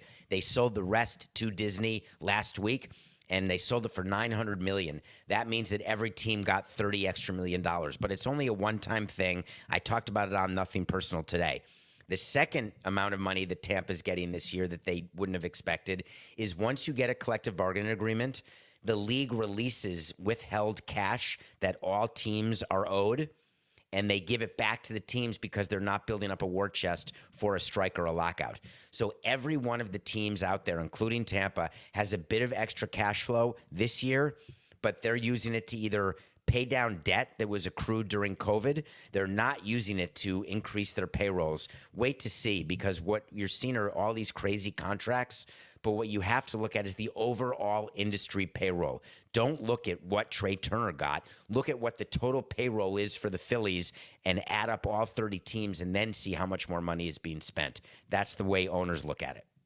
Do you see an increase in spending, or the way you're talking there, David, is that even with this extra money that there won't be a great increase in spending on payroll? So there will be an increase, but it will be concomitant to the increase in annual revenue, not the one-time revenue hit. So the one-time revenue hit that you're talking about with expansion, if you get $100 million check in your business, pretend it's your own business. If someone gave you a check for $10 million right now, are you all of a sudden buying a building, getting new studios, and spending all of that money, and then you've got extra expenses, but you think you can cover it because you got the $10 million? But then all of a sudden next year comes and that one-time $10 million is gone. But you have expenses as though you were getting that $10 million again. You can't run your business that way. You'd be bankrupt. So one-time revenues are used to pay down debt. Annual increases in revenue are used to increase your annual expenses. So the higher TV deal that's national, that money being distributed to the teams, that helps increase payroll. Increase ticket prices that you can keep doing every year. That helps increase revenue. But a one-time payment like an expansion fee, that's used by owners for other things. All right, 60 or so seconds left. Nick Bollettieri passed away yesterday. You have a personal Nick Bollettieri story. I did not realize that you were an aspiring tennis player back in the day, but go. Okay, I was not an aspiring tennis player. I was the son of parents who did not want their child around during the summer. So just start by that, all right? So I appreciate what you're saying. So I was sent to Bollettieri Academy because that's what you do when you're privileged and you're decent at a sport, and the parents say, hey, maybe you can be even better. My sole interest was in girls. That's what I wanted to do, was hang around and do nothing but try to find girls. So I go to Nick Bollettieri Tennis Academy, and it's full of like Carlene Bassett type players and Jennifer Capriati type players. People are going to be stars who are going to be really good. And I'm just this short Jewish guy who's just there to flirt. So they separate the boys from the girls. You're not allowed to socialize. I snuck into the dorm and I got caught, and I was turned into Nick Bollettieri, and he made me run lines. It was called suicide sprints back then. Of course, we don't say that now, as we shouldn't. But I had to run lines during a full tournament and during a full match. And guess what? It was so hard, but I didn't care. I snuck back in again and again and again, but I never got caught again. I have to admit, David, for Carlene Bassett, I would sneak in too. That's a great pull of a name, isn't it? Excellent. Well done. Google it if you want. Well done, my friend. He's David Samson. Nothing Personal is the daily podcast. You can see him on CBS Sports HQ. Follow him on Twitter, David, the letter P. Sampson, David P. Sampson. David, you can sneak in and get caught by us any day. Thanks so much. Have a good day. Bye. Miller and Moulton. The great David Samson joins us every week. Pat Kirwan is coming up next to talk the National Football League. Where else but Miller and Moulton, right here on the Florida Sports Network. David Moulton for Napa Auto Parts, and Napa Filters. Insist on Napa Filters for your vehicles, or if you're a do-it-yourselfer, only buy Napa Filters. Napa has a filter for almost anything on earth that moves, whether it's motorcycles, foreign and domestic cars, vans, SUVs, earth-moving equipment. You get the idea. Napa Auto Parts, Napa Filters. Insist on them for your vehicles, or if you're do-it-yourselfer, only buy Napa Filters. Don't miss the Miami Dolphins watch party every Sunday at the Seaside Bar and Grill in Bonita Springs, presented by Clutch Vodka. The Seaside will be serving Clutch Vodka drinks, including the awesome Bloody Mary bar at the Seaside. If you can't be at Hard Rock Stadium, come have fun at the best place in town to watch the Dolphins and enjoy the best, clean, crisp, smoothest vodka. That's Clutch with a K. Miami Dolphins parties every week at the Seaside Bar and Grill on Old 41 in Bonita Springs, powered by Clutch Vodka. Ladies and gentlemen, once again. Yeah. Hi. Excuse me. Hey, the line starts back here. Ma'am, if your party's not here, you're going to have to go around again. If you had the opportunity to avoid all this, wouldn't you? Salt Live is the official transportation provider of the Miller and Moulton Morning Show, making your trip to and from the airport seamless and stress-free. Salt Live is supported with the help of local partners like the Bayfront Inn. Gather your family and friends and enjoy a leisurely day on the water with a pontoon or deck boat. If you prefer to explore the waterways without a motor, the Bayfront has canoes, standboards, and kayaks. At the end of your journey, enjoy lunch or dinner at the Bamboo Tropical Bar and Grill. The Bayfront Inn, something for everyone on 5th Avenue in downtown Naples.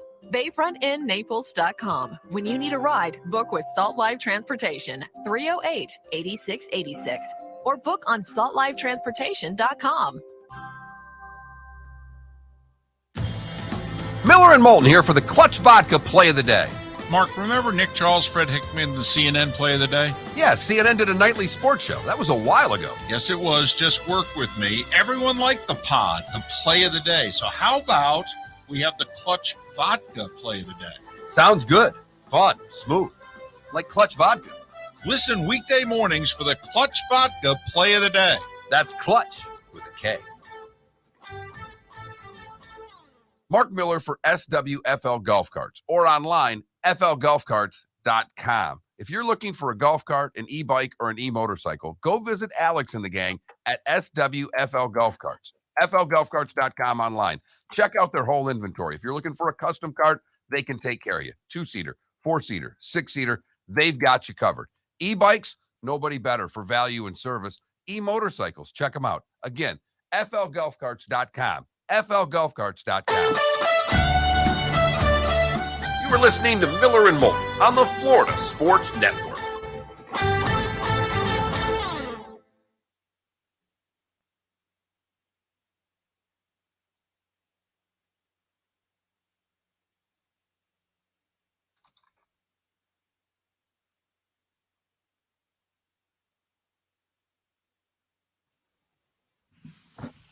Hey, Mark, can you hear me? Can now, Pat. Okay, I wasn't sure. This headset was a different one, and I was just worried about my end. Actually, it sounds really good. Well, this headset's a different one than the one I've been using. So, how are you this morning? I am fine. Enjoyed last night. The old man can still win a game with a little help from the officials, and what the heck? Donovan Smith. You know, I can't think of the guy's name that played for Buffalo when I was in the league. He held on every play, and he knew they were only going to call him twice if they were in a bad mood, once if they were in a good mood. I would send that tape in every time we played Buffalo. I said, here's 15 holding calls you didn't call in the last time we played them. Yeah, we'll keep our eye on them. Yeah, you saw him do it.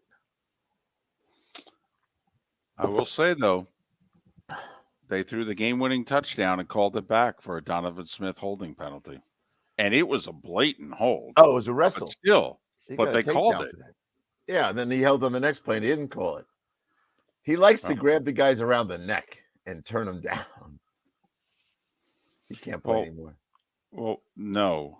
But, Pat, it's kind of like, you know, it's what the former Colts GM who's on Sirius. Polian always complained. I mean, the Patriots, that's how they defended, you know, in the early 2000s in the secondary.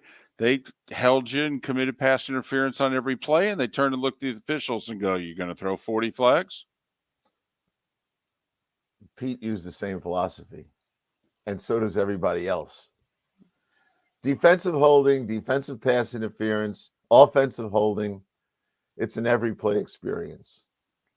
And they know we had an official come and tell our players, I don't want to tell you this, but I will. They call you for holding, feel free to hold from now on. They're just not going to call it again.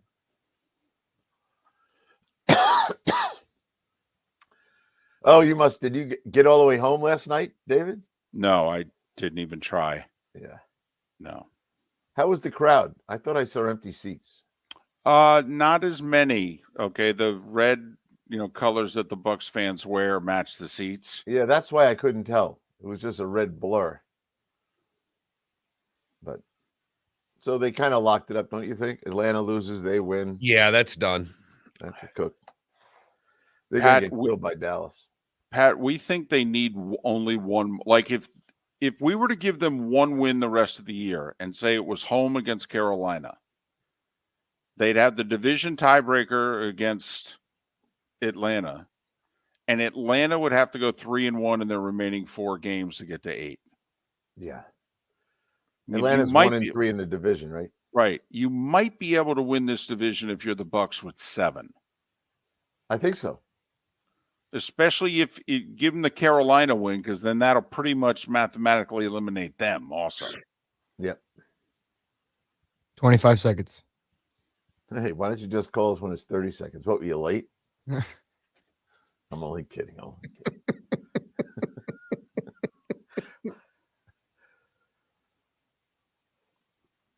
You know, 10 seconds. Yeah, it's more like it. Round it off to a number I can understand. Here we go.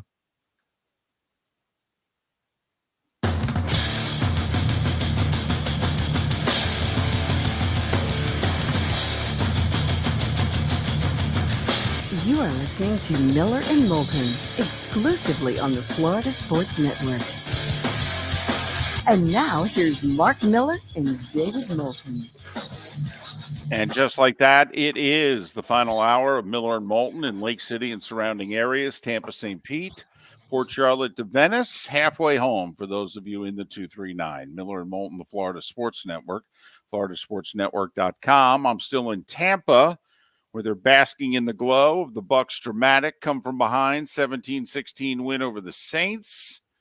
Mark is in the cozy confines of Southwest Florida, and we're joined once again by Pat Kirwan, he of NFL Radio's Moving the Chains and CBS's NFL Today show. Pat joins us courtesy of Pinchers. Tampa to Key West, over a dozen locations in between Pinchers, because you can't fake fresh. Well, Pat, even when it's drudgery for 2.5 hours, seemingly the NFL delivers at the end. Of course. And it was good to see the old man still has it in him. And, you know, I give Todd Bowles a lot of credit. I wonder what was going through both of your minds when he said, let's punt with about 6 minutes to play. And Tom Brady's face was, why can't we go for it? A defensive-minded head coach will take the field position play most of the time. And it was a great, in my opinion, a great shout out against analytics. Everyone in the world who says, let's go for it on 4th down. No, Todd Bowles, the man who is expressionless on the sideline, basically said, no, we're going to play old school football here. We're going to kick, we're going to get field position, and then we'll play it from there. And it worked out just nicely. And right away, I got a call from one of my favorite old school coaches who said, wasn't it great to see a guy understands field position and punting's not a bad thing? How did you guys feel when he called that play? Well, I do think you have to go back a few moments.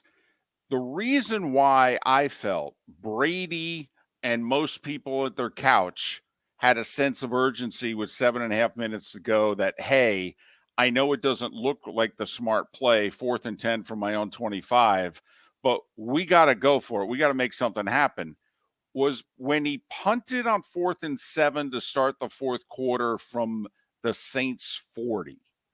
And I thought that was a mistake. And now 7.5 minutes go off the clock and you've lost 3 points on the scoreboard. And so it just felt, quite frankly, desperate. You know, Troy did say, hey, if you go for it here and you don't get it, it's the game's over. Right. And clearly that's what Todd Bowles said to Tom Brady. I know it doesn't look good, but shut up. You play quarterback. I'm the head coach. And, you know, Pat, you have to admit, the Bucks were basically perfect after the punt. 3 and out, touchdown drive, 3 and out, touchdown drive. I mean, the margin for error was as slim as you could get, but he did look like he was the adult in the room. He is the adult in the room. The players are emotional all the time, and they always think they can go for it. But you know what Todd knows? My defense is playing well. They hadn't really been doing much. And I know when I get the ball back, I'm going to be in 4-down mode. I'm not punting again. We're going to have to be in 2-minute football. So now I'm thinking, why would I risk the whole game right here? I loved it. But how many coaches that are under 40 would do that? Not many of them. None. And if Ingram carries the ball where he should have on that pass play, I don't know if we're talking about this right now, Pat. I mean, there are may not be. There are a lot of things that happen, not to mention throwing the ball after that on 3rd and 1. So call it what you will, but even with what happened, a lot of different circumstances needed to break the Bucs' way the rest of that game. Absolutely. But he decided this is not the moment on 4th and 10 to go and put the whole game on the line. There's enough time to win this another way. And I respect a coach who's patient in a world where no one's patient. Pat, I will say ESPN's analytics, if you want to know, when he punted on 4th and 7, that was a toss-up. Anything 4th and 6 or less was a go. 4th and 7 to 4th and 12 was a toss-up at that field position.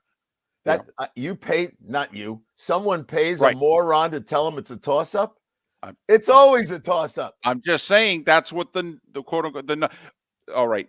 The toss-up is my words, okay? And very quickly is anything between 51 to 49 either way.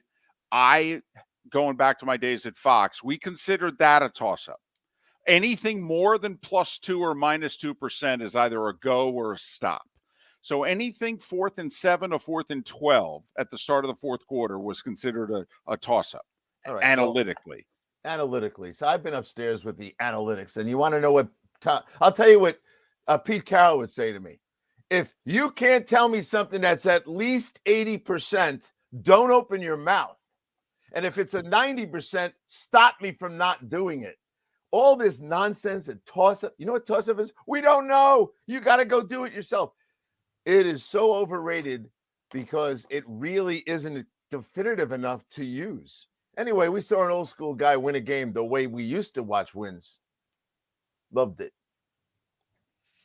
I was just giving you the numbers. You do a 4-hour show later. People are going to call in. I just wanted to let you know, ESPN's analytics said the first punt was a toss-up. The analytics did say Bowles should have punted 4th and 10 with 7.5 to play. For the record, I didn't need them to know he should I'm have just punted. giving you. If a guy named Dave from Jacksonville calls today, beware of what I'm going to do to him. Wow, I thought I was just trying to be helpful. No, you're not. He's going to get a phone call. Unplug him, Mark. Not a chance. Okay. Not a chance. All right, let's get to some other games, Pat. What did you make of Joe Burrow and the Bengals beating the Chiefs again? Well, Joe, first off, there's a psychological positive for these guys. I was privileged to some Cincinnati information during the week, and I knew where their minds were going and what they were thinking of doing and how they were thinking of doing it, and the emphasis they put on Kelsey. Kelsey played the game sick, and I knew it. And there was a moment, really, on Sunday morning, they'll never say this, that he might not go. He had a respiratory infection. Cincinnati didn't know, but they were not going to lose to the guy who caught 10 against them last year. When they ripped the ball out of him on that little catch, first of all, he had no catches in the first half. Did you see how many Bengals were on top of him? It was like a pack of wolves.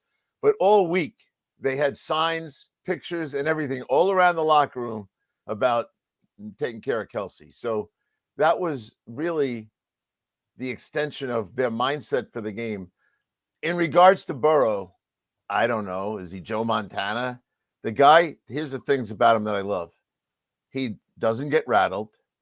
He knows his line's not good, but he makes up for it. He's got better escape skills than people think, and he throws the most catchable ball in the National Football League. And Bill Walsh would always say, number one attribute, accuracy. The guy is totally accurate. So here they are. And you know what? I just checked. I was just getting ready to talk to you guys, looking at what's your record against those, guys, qualifiers right now. They have the best record against qualifiers in the AFC at 4-2. So they're poised. And I think they're going to pass Baltimore. I'd love to hear what you guys think. Well, certainly with Lamar now being injured, he's going to miss a minimum of a game. It sounds like it's even going to be 2 or more games. I do think the Ravens' schedule's a little more favorable, Pat. Pat, second to last weekend of the year, happens to be a Monday night. Since he's hosting Buffalo, The significance of that game could be staggering. If the Bengals win, they will have beaten both the Chiefs and the Bills, which means they'll have head-to-head tiebreakers over both. That would be a fourth loss for the Bills, meaning if the Bengals win out, they need one more Chiefs loss, and they're the 1 seed. Yeah, I know. And are they worthy of it? Yes. That receiver core is almost impossible to cover. And when they get Joe Mixon back to go along with Pirine and Burrow, they're going to be able to score on anybody. And I think the defense is a bit underrated, and they are hiding some people in the secondary, youngsters and Eli Apple and a bunch of guys. But that Lou Anarumo, who I've known I coached against him 30 years ago when he was at Kings Point College, and we became friends, a Staten Island guy. He's very creative, and he is, let me just put it this way, he's not hung up on doing one thing. He'll blitz you, he'll play 3-man rush, he'll play 4-man rush, he'll play bear front. He's not one of these guys that says, I'm known as a blitzer, or I'm known as his own guy. No, he's whatever he thinks this week needs, and I think his game plan defenses is pretty darn good. Pat, while that game was going on, I was probably a little more focused on watching the Dolphins play without 2 tackles and watch Tua for the first time in a while look ordinary. San Francisco can do that to a quarterback. They can, because their blocking's not good, and he's a rhythm passer. He needs to be most of the time in a comfortable pocket position looking down the field. Once the rush comes, it's hard for me to believe he's not looking at the rush, number one. And they've been on a soft schedule. I said that on my show, and people like Dolphin fans were going after me. The 4 games prior to this 49er game, the combined record was 12-32. But he's beefing up his numbers. He's a good player. I had a guy calling yesterday. You know what he said? Well, that with a sorry voice. Well, I guess he's not going to be the MVP. I go, you were way out on front of your skis here, Doug. He was never going to be the MVP. But now, David, this is right up your alley. They moved that Buffalo-Miami game till night. It should be 0 outside. Temperature swing of the 2 games is going to be 100 degrees. Dolphins have been moved to prime time for each of their next 2 games, a Sunday night and a Saturday night for the Dolphins, their next 2 games. One will be, well, LA. That's manageable. Orchard Park, which we pointed this out, and Pat, sometimes we're guilty of playing the schedule game too much. We pointed it out in May. We pointed it out in August. We pointed it out again last week. We pointed it out again yesterday. They need one of these 3 road games. And the one that they really needed is the Chargers. Because first things first, you got to get in the playoffs. Then you'll worry about seeding. Right. We'll see what happens against Justin Herbert and all. But they're getting the test they deserve to have to pass to be in it. And I think they'll pass. I think they'll make the playoffs. I don't think the Jets or the Patriots are going to pass them. But they're going to look ugly in the next couple of weeks. Well, and the Chargers have to figure out a way to win games. So I'm not putting anything for the Chargers right now, because they, as good as everybody thinks they are, they can't figure out a way to finish. And until they do, David, I don't know about you, but I'm not trusting the Chargers to do anything in this league. Well, they managed it again, Mark, and I know we have to go to break. They had nearly 500 yards of offense and 1 offensive touchdown on Sunday. They can master not winning. That's a nice way of being bad. Miller and Moulton, the Florida Sports Network. More with Pat after this.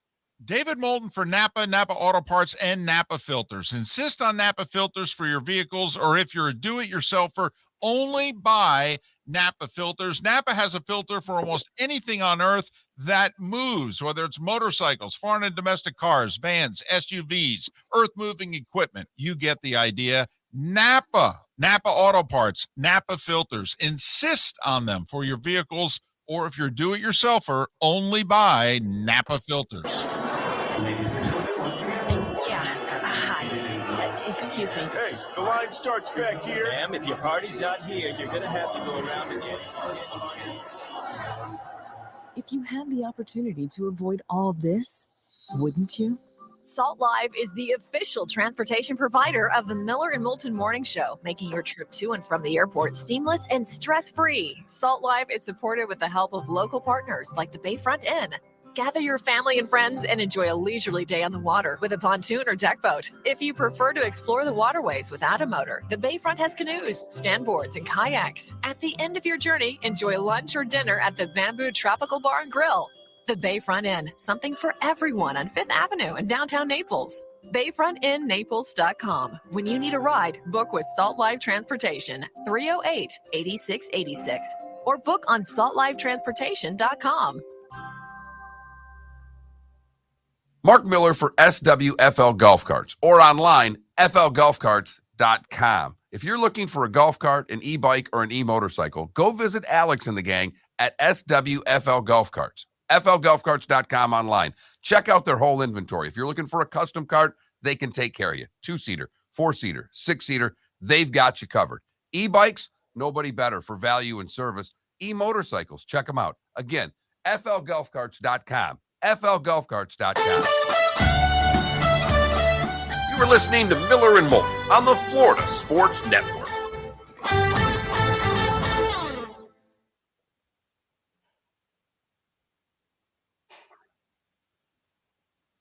Pat, I can assure you I have no desire to go out and watch this week's Thursday night football. Well, I'm up north today. There were no Everblade games, and I had to come up and lock up a couple things. Oh, got to get everything closed up. Yeah, and it's, I will not be back in January. So I said, look, I looked at the schedule, no Everblade games at home. I watch them on Flow TV when I'm up here. So I just said, I'll go up and do it now and get it done. And I'm getting it done before the snow's on the ground, because sometimes if you come up here to lock up the house and there's a foot of snow, it's brutal just getting around and getting everything. I can imagine. So today's the day, and tomorrow I'll be out of here tomorrow, go downtown to Jersey and see some of the grandkids for a day or two before I get going. It's all right. It's cold up here, though. Yeah. If you told me 10 years ago I was going to make travel decisions based on Everblade games, I would have shot myself. What are you going to do this year without your guy playing too? I've been to a bunch of games. I'm liking the young guys. They got a lot of young ones. Well, that's the league. Yeah, and they're playing pretty good. They're fast. I will say this. Their passing isn't crisp and all that business, but they are fast skaters. And I kind of like that. I'm used to not seeing that. Last year at the end, they got a couple guys in late that were fast skaters, and they found themselves in 3-on-2s a bunch. So we'll see. Yeah, but it was a good week to sneak up here with no Blades games, David. I'll bet. Yeah.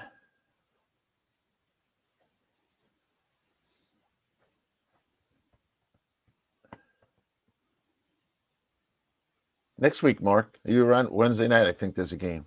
I'm here. Yep. I am here. Absolutely. I love the Wednesday night Blades games. There's only about 2,500 people there. It's not too crazy. Nope.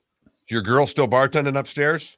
She moved to Georgia, but she said I saw her mother there last week. I said, how's she doing with the baby? And she says, oh, she's coming back to work here for Christmas. It's too good for her. So I think she's coming back to work like 3 weeks or something. That's funny. Yeah. Plus, there's a bunch of guys from West Bay that have a table upstairs now. They're all from Rochester, and they're all into youth hockey and stuff. And there's a high school I was telling you guys up in Rochester, Bishop Kearney. They're big donors to that place. That's a machine, apparently. They always tell me about it. So I checked it out. It's true. They got 80 kids living upstairs in the high school to just hockey players.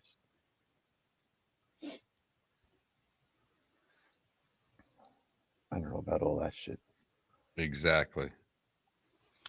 So when you're in the city, do you ever, like, CBS has Rangers tickets, like right on the aisle, it's damn near center ice. I know. I because of the way I have to operate, I don't have to go to the city. I go really early so I leave the house about 3:30 on Sunday morning down the shore, and I just drive up and get in there early. But I used to go on Friday mornings and stay all the way through Sunday night and sometimes to Monday. I don't do any of that anymore. I just trimmed all the fat off that thing. So I just rather be watching the grandkids play hockey. A lot, almost every week there's a Saturday 7:00 game or something. I gotcha. I just didn't know if, like, when you do your Saturday 2 to 5 show, if you maybe stayed in, CBS put you up in a hotel and you had dinner with Cower or something. And this way you could just go to a Rangers game instead. I used to go to a lot of games with Boomer, and I stayed in the city 15 years. I stayed in there Friday night and Saturday night. I landed up hating it. And then when COVID came, I said, I don't want to stay in anymore. And now I this is a way better schedule for me. Yeah, good. Because it was ugly. In fact, the hotel I preferred, the city took it over for the illegal immigrants. 15 seconds. It was a beautiful hotel too. Oh, it is what it is. All right, here we go.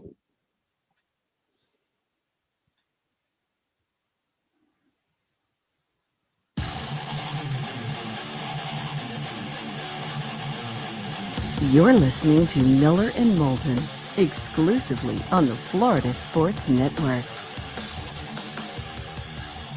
More with Pat Kirwan of NFL Radio's Moving the Chains, weekday afternoons 3 to 7 and Saturdays during the season from 2 to 5. He then on Sundays helps produce the CBS Sports NFL Today show. Pat joins us twice a week, Tuesdays and Fridays, courtesy of Pinchers, Tampa to Key West. Over a dozen locations in between Pinchers, because you can't fake fresh. Well, 11 of the 15 games this week, Pat, were one-score games at the beginning of the fourth quarter. This is record or near record pace for how close and competitive this league is and the weekly games are. What's the big thing that you took from week 13? We went through, last night, and we went through Kansas City, Cincy, and the Dolphins. But is there something that you concluded out of this week? Yeah, there's a couple things. First off, because the games are so close, I hope you agree with me. Coaching never mattered more than it does now. You're involved with decisions that have to be made in the crunch time in the fourth quarter. So I think more in football than any sport, coaching matters. But now that the games are like this, so coaching is important. Backup quarterbacks, man, I got about 4 themes that came out of this. We got backup quarterbacks all over the place. And some of these teams are now going to count on a backup quarterback, like in Baltimore, like in San Francisco. And those are hard things to swallow for a fan base, because those guys, look, remember when Nick Mullins came in San Francisco? He was in 2018, a little bit of a hot story. He wins the first game he starts. He throws 3 touchdown passes. Nick Mullins, oh my God, he's going to be great. He lost like the next 3 and the last 5 out of 6. So I'm not so sure San Francisco can carry on with a backup quarterback. They're going to start figuring out how to heat him up. And in Baltimore, maybe a little bit better with Hundley, but everyone talked about Hundley last year. Oh, he's just like Lamar. No, he's not. He was 1-4. So the backup quarterback world for these playoff contenders is a vulnerability. Backs to the wall. This is definitely a phenomenon in the NFL. When you have a team that does not, like Pittsburgh, they haven't had a losing record in 18 years. Well, they have 7 losses. So I warned everyone last week, look at the teams with 7 losses that know it's getting mighty close to having a losing season. And we can no longer have a 500 season, right, with 17 games. So you go and you look at Cleveland, Pittsburgh, the Raiders, Detroit, all 7 lost teams with a lot of pride. All of them win. Keep your eye on those guys going forward. This is what surprised me, David. There were only 2 running backs that rushed for 100 yards last week. So we love saying this, Mark. Hey, the weather's getting cold. Time to run the ball. Only 2 guys rushed for 100 yards. Where the big numbers were in the receiving group, we had 9 receivers over 100 yards receiving and another 5 guys in the 90s.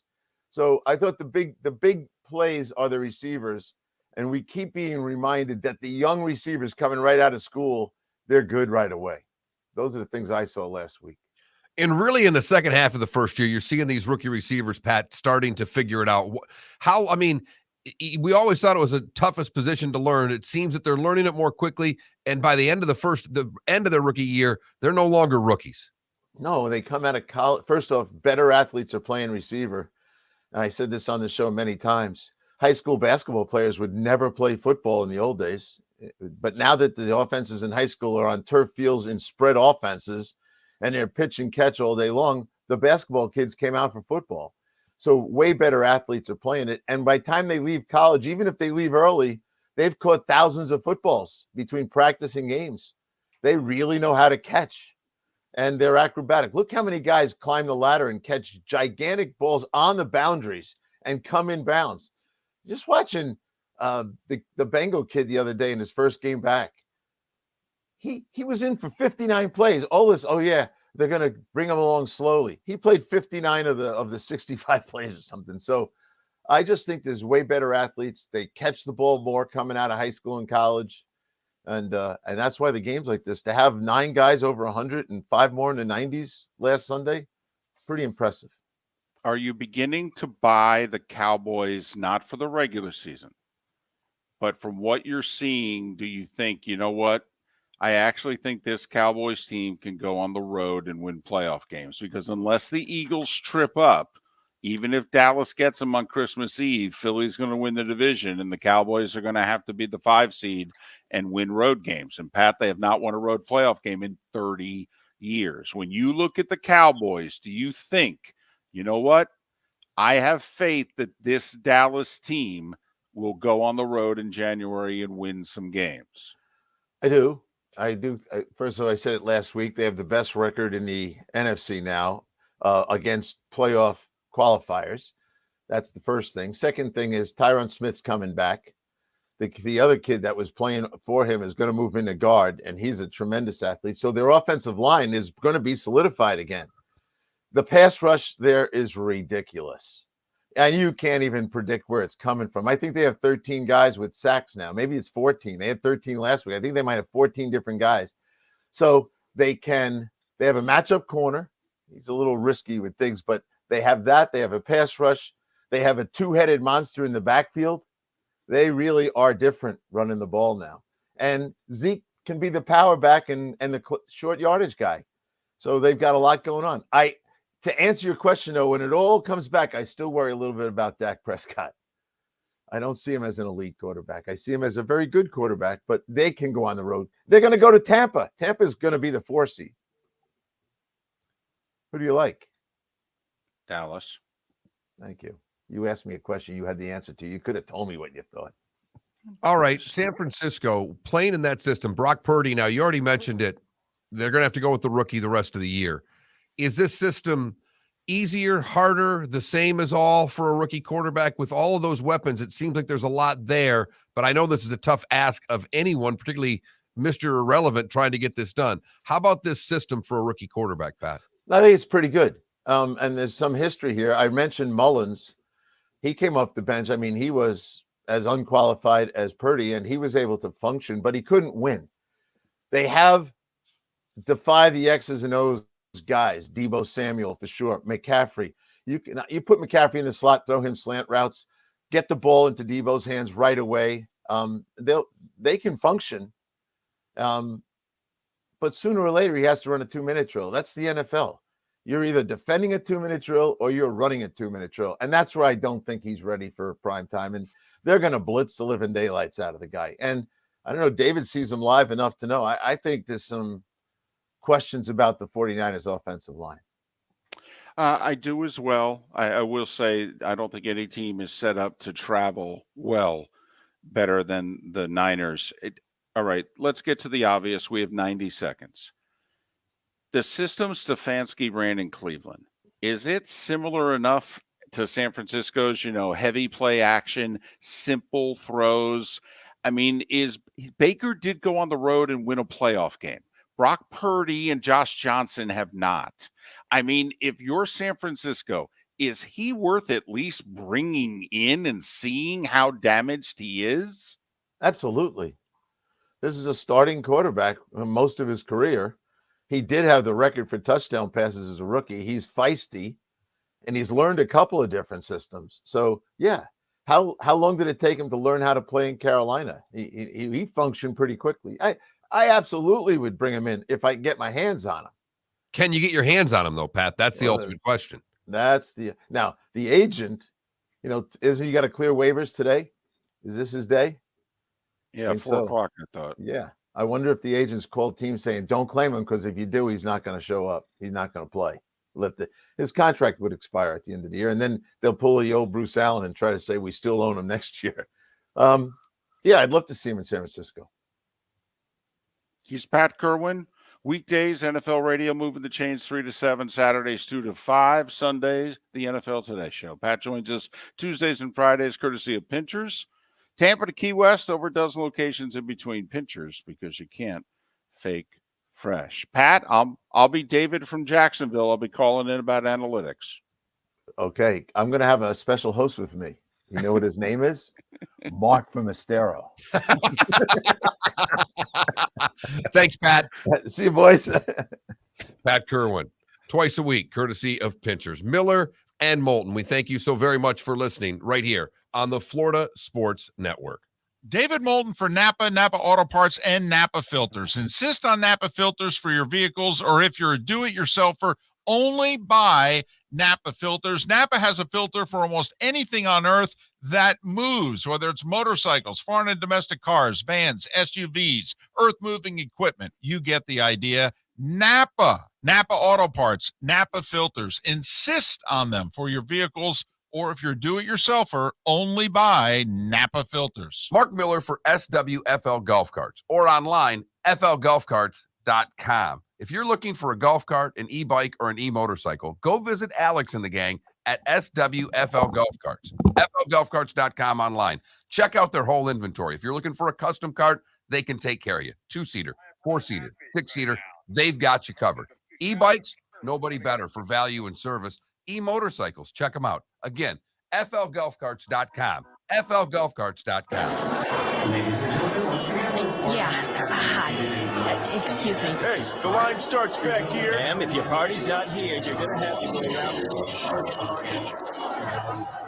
If you had the opportunity to avoid all this, wouldn't you? Salt Live is the official transportation provider of the Miller and Moulton Morning Show, making your trip to and from the airport seamless and stress-free. Salt Live is supported with the help of local partners like the Bayfront Inn. Gather your family and friends and enjoy a leisurely day on the water with a pontoon or deck boat. If you prefer to explore the waterways without a motor, the Bayfront has canoes, standboards, and kayaks. At the end of your journey, enjoy lunch or dinner at the Bamboo Tropical Bar and Grill. The Bayfront Inn, something for everyone on 5th Avenue in downtown Naples. BayfrontInNaples.com. When you need a ride, book with Salt Live Transportation, 308-8686. Or book on saltlivetransportation.com.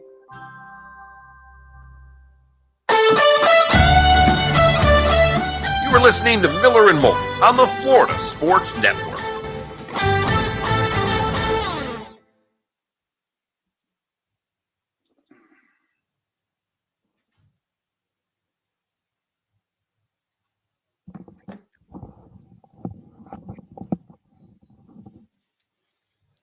If the 49ers don't claim Baker Mayfield on waivers, then they're not a Super Bowl winning organization. Brock Purdy and Josh Johnson. Josh Johnson, who was home.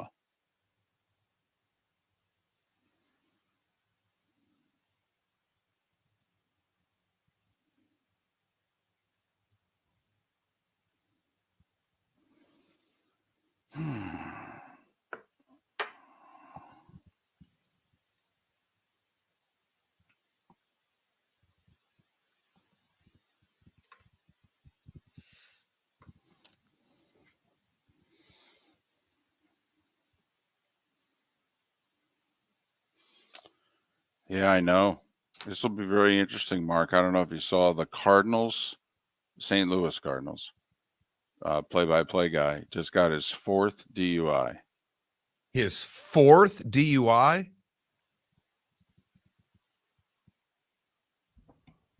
And it's funny. The Cardinals have this reputation, but the fact of the matter is that the Cardinals have looked the other way at front office people, players. I mean, How they're. do you get 4 DUIs? I know.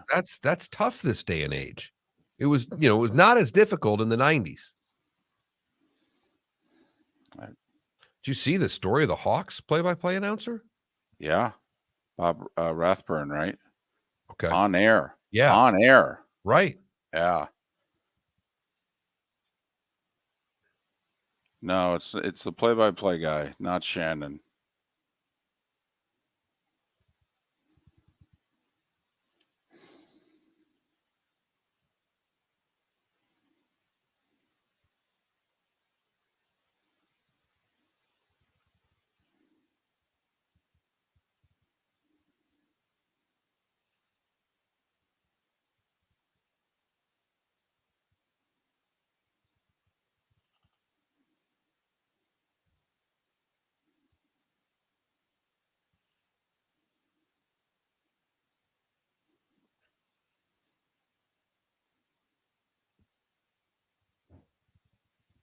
Klecko, even though I read it the right way, do you get pissed at yourself when you type it wrong and have to type it the correct way just to save yourself at that point? The Hawks guy, they said he was dehydrated, but he passed out on air.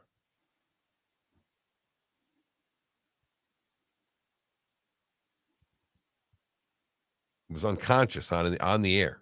He had to be taken to Emory Hospital. I'm with you, Klecko. It's all right. That's me doing the same thing with texting or whatever.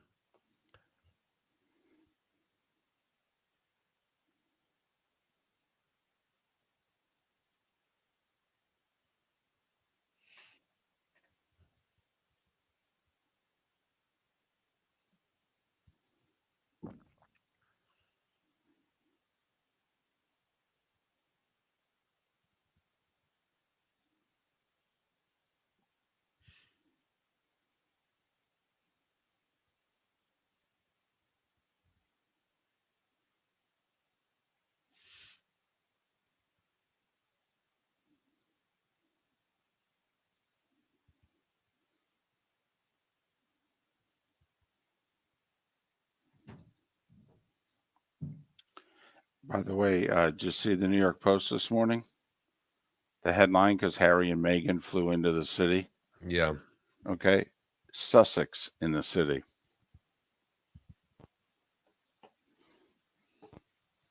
This is because their Netflix documentary, which they have the total control of, is coming out to make them look good.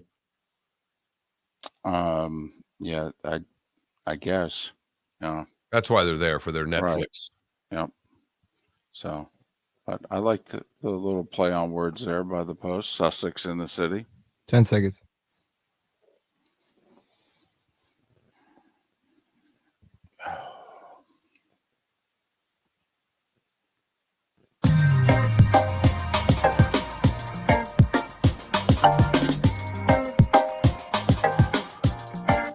Welcome back to Miller and Moulton, only on the Florida Sports Network.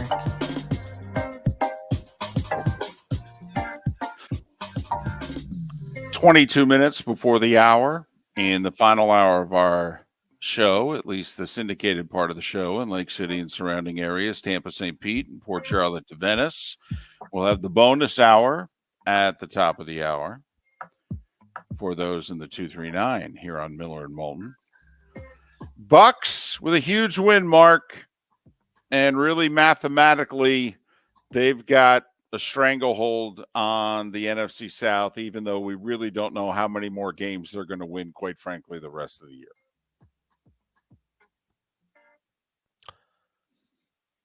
They may only need to win one more game the rest of the year to win the division.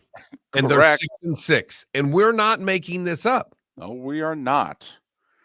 We are not. In fact, the old $20, my $20 right now, if I told you the Bucks will win one game the rest of the year, and it will be at home against Carolina,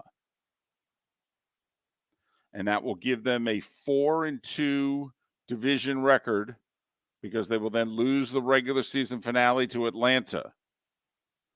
and the Bucks will post a 7-10 record.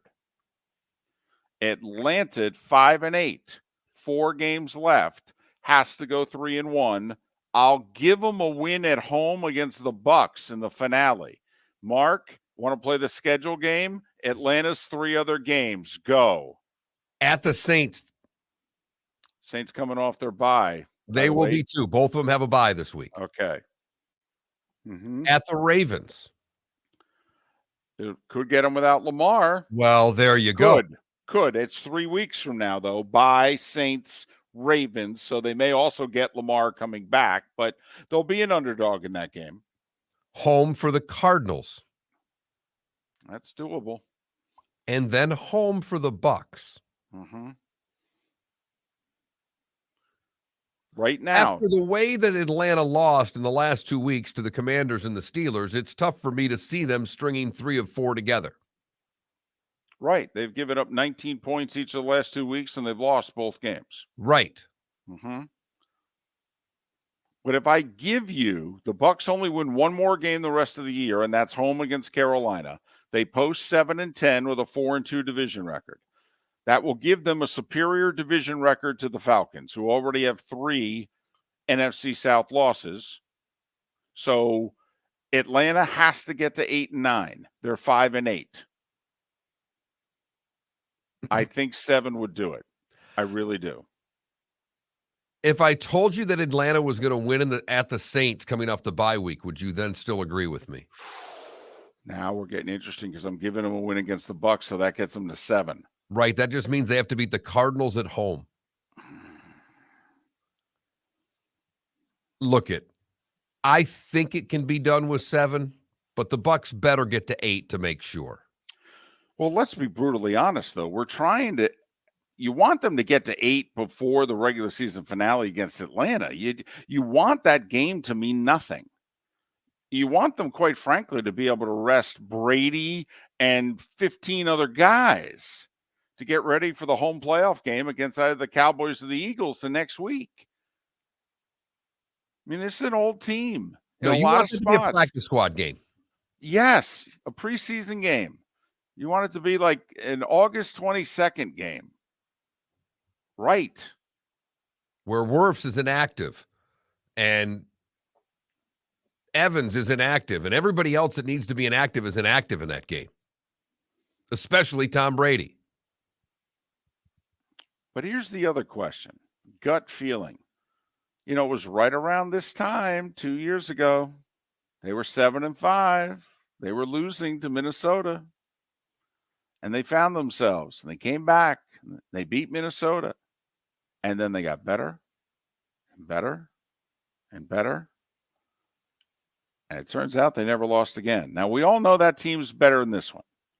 There are key guys on that team that are no longer with them or no longer playing. But is this the springboard to the Bucks becoming whatever it is, Mark, they can become?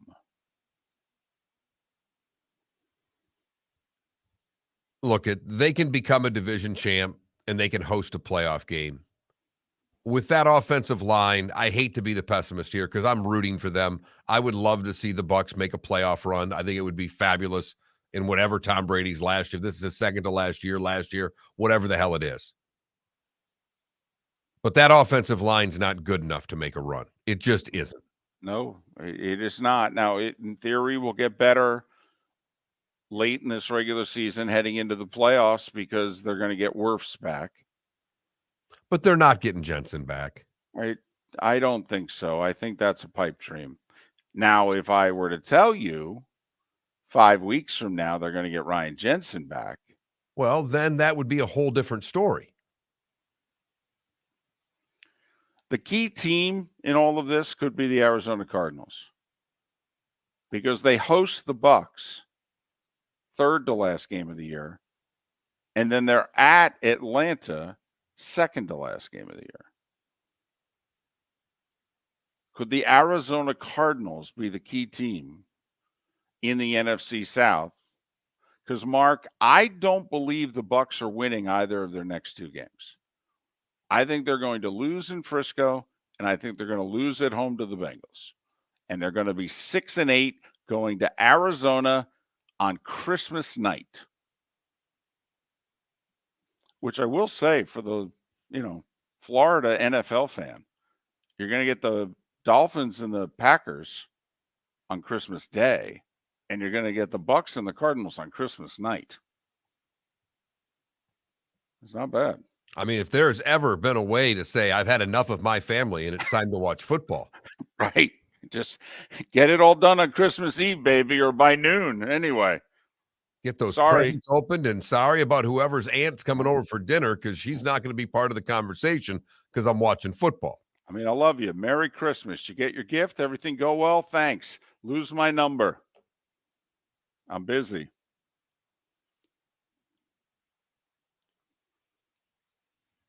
Do you think this division's over with one win against Carolina, or do you think Atlanta can get 3 more? Well, can they? Sure. Will they? I know. If they had won one of the last 2. I know. Here's the thing.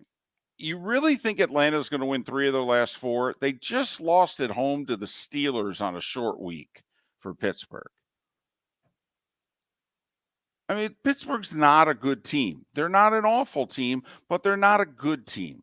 How can you have faith that the Atlanta Falcons are going to put together a playoff type run when the NFL schedule maker gave them a 4-7 team coming to their building on a short week with a rookie quarterback, and they couldn't beat them?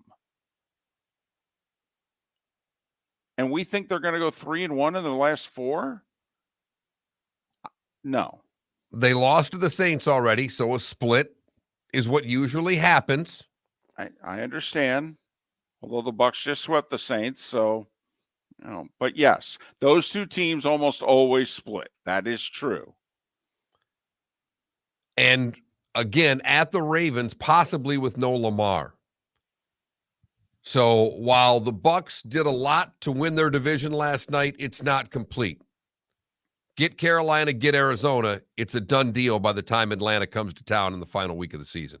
Yes. 8-8, the division would be over. They wouldn't even need to play the Atlanta game. They could forfeit it, stay home. Quick sidebar.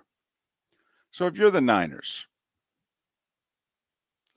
your quarterback situation, you have no idea if Trey Lance can play. Let's be honest. He's going to be coming off a major injury at the start of next year. Jimmy G is going to be a free agent. Somebody's going to offer him $30 million. And the Niners still have to sign Bosa. Meanwhile, there's going to be a veteran free agent quarterback out there who grew up in Northern California rooting for the Niners.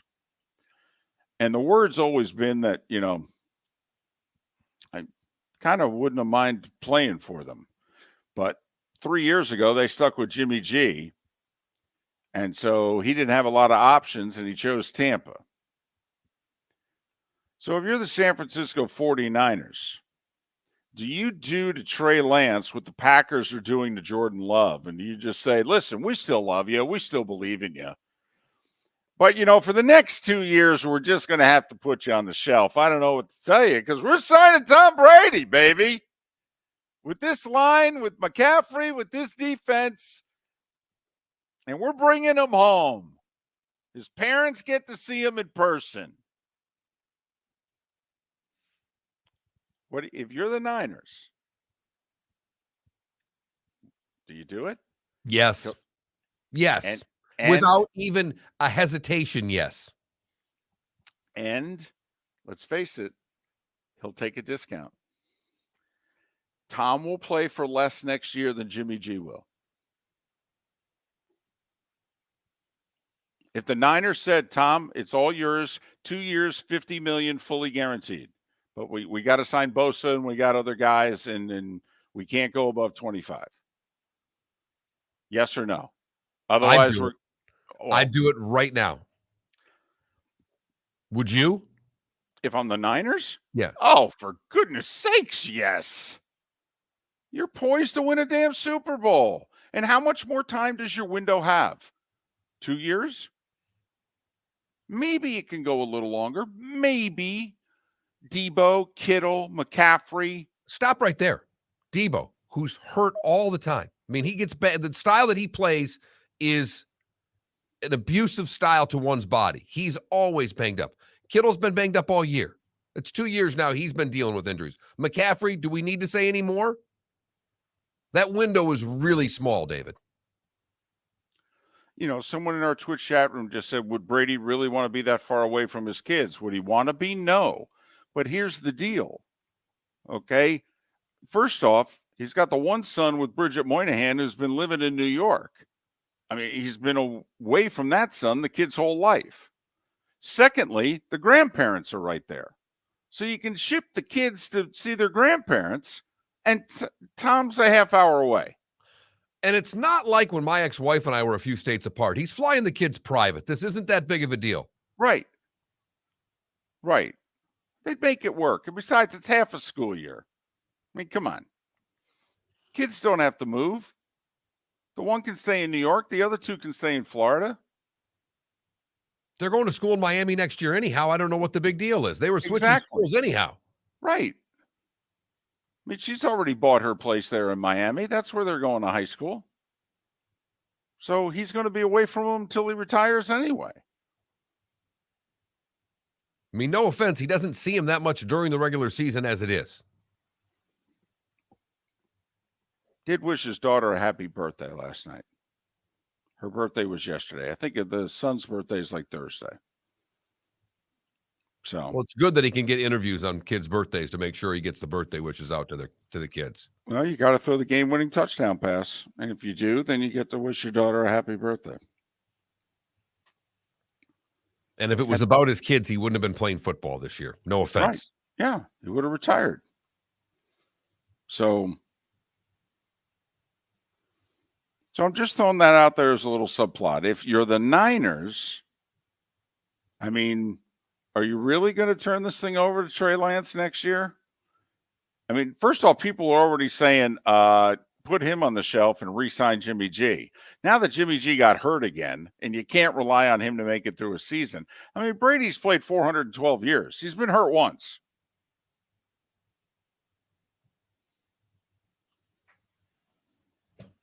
So just saying. What's Jimmy G, like 29-11 as their starter, and their record without him is just abysmal? Right. San Francisco, just abysmal. Although I will say it would get a lot better if Tom Brady was their quarterback. That's all I'm saying. I think it's in play. I do. I think it's a 25 to 40% possibility. So you're not believing in the Brock? In Purdy? He got a pretty mouth. Made a couple of pretty passes. Uh-huh. And now, every game that goes on, there's more film on him. And right about the time the playoffs are starting, they're going to have a full book on this guy. Exactly. And life is going to become very, very difficult for this young quarterback once they have him figured out. So do you think Baker makes it through waivers? I'm trying to, what team, he's a free agent at the end of the year.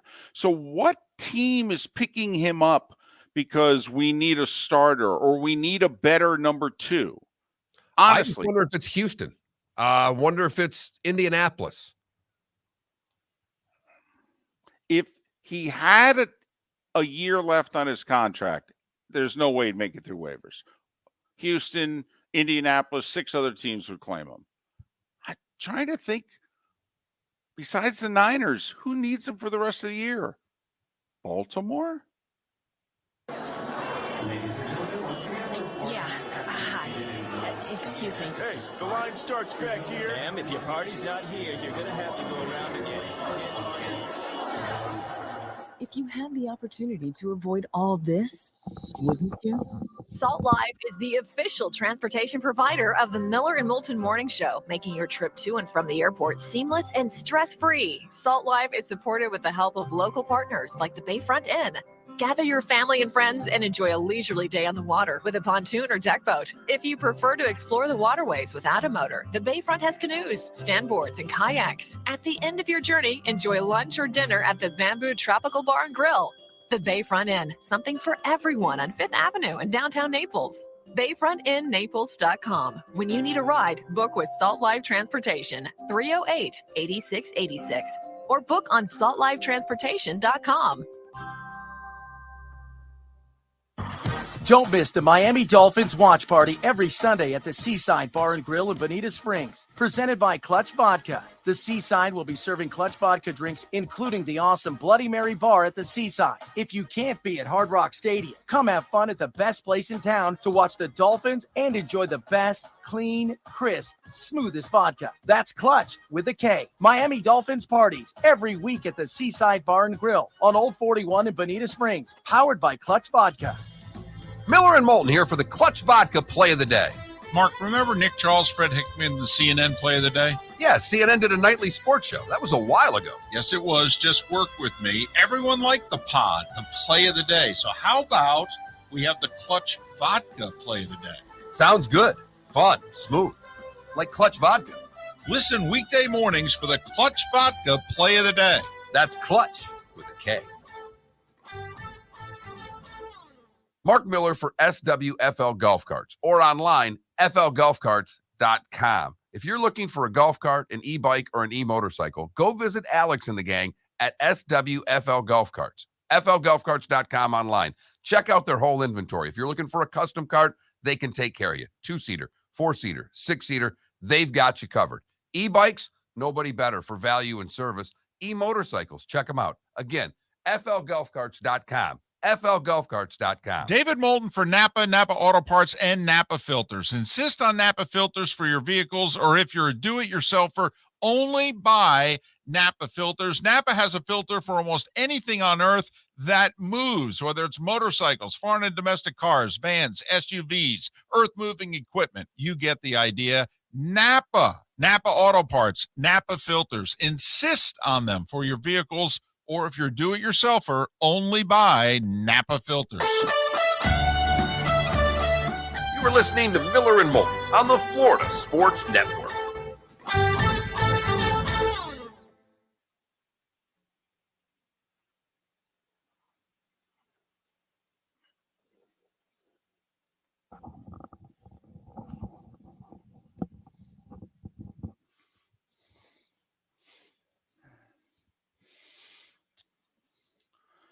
Here's why Aaron Rodgers on paper looks to be untradeable. He has a $58 million bonus next year. When you trade somebody, all of the remaining bonus money goes immediately on your cap. It's a staggering cap hit for the Packers to unload Rodgers before next season. Plus, I think he's got a no trade, so he'd have to approve it.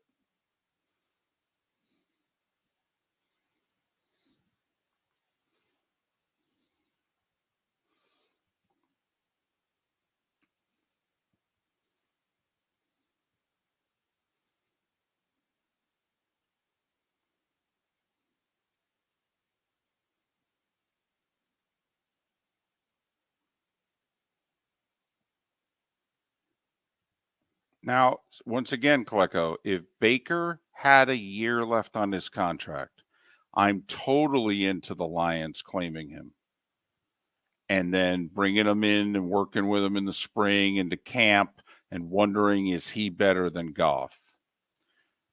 But the other thing is the Lions may be drafting a quarterback.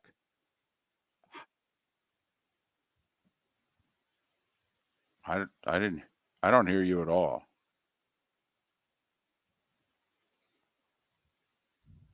Hello? How about now? Okay. Now? Yes. Okay. Hope I wasn't going over the air.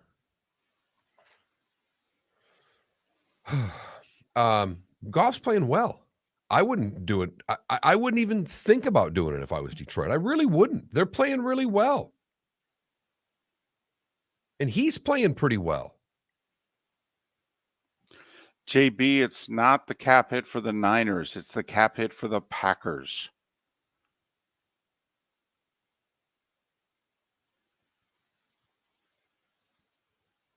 No, RCB. He's hurt.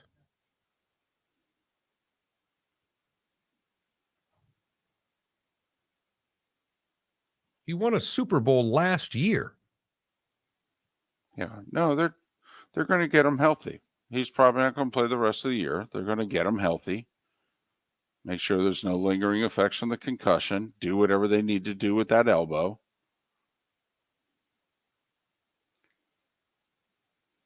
Well, Klecko, the Lions are going to have an interesting decision to make. It looks like they're going to have a top 5 pick, maybe even a top 3. So do they take a quarterback? Or let's be honest, what's holding them back from making the playoffs right now? Is it Goff or is it their defense? And they can probably draft the best defensive player in the draft with the Rams pick there in the top 5. 20 seconds.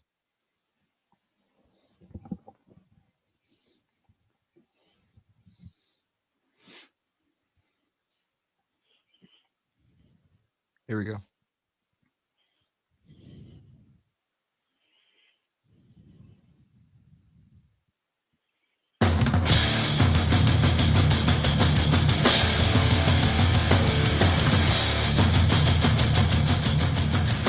You are listening to Miller and Moulton, exclusively on the Florida Sports Network. And now here's Mark Miller and David Moulton. And it's the bonus hour of Miller and Moulton on this first Tuesday of December. Thanks so much for being with us.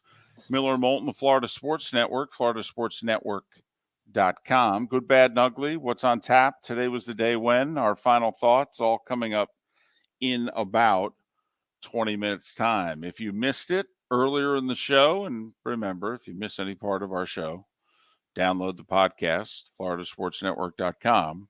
We had David Samson on, his regular Tuesday appearance around 7:30. Pat Kirwan for 2 segments at the top of the 8 o'clock hour. Also, Kevin Harlan with the play of the day, Tom Brady's dramatic touchdown with 3 seconds to go as the Bucs pull victory from the jaws of defeat and beat the Saints. When the game was over, there seems to be now a little thing on social media, people complaining about the penalties not called on the Bucs. I got to admit, when they called the holding when Brady threw the first touchdown to give him the tie, I'm like, wow. Not that it wasn't holding, because it was. No, it was a 2-point takedown in wrestling holding. I mean, it wasn't Right. holding. It was a grab and throw. It was well done. But it's 25 seconds left in a game, and it's the home team, and I'm like, wow, good for the officials. They didn't care who the team was, who the quarterback was, what the situation was. They didn't pull. Mark, how many times do you see officials go, well, I'm just putting the whistle away. I'm watching the end of this game. No. They took a touchdown off the board. Move the Bucs back to what? The 16? Only had like 2 plays left that they could run, maybe 3. Had only 1 timeout left. I mean, it was not an advantageous position for the Bucs at that point. And the referee decided not to call the same holding penalty on the last play of the game as he did on the play 3 plays prior. I will say I didn't think it was as egregious, and Smith had a helper. The guard came over, they double-teamed that guy. So I didn't think it made the hold look as bad. Does Donovan Smith hold on every play? Hell yeah. At this stage of his career, yes.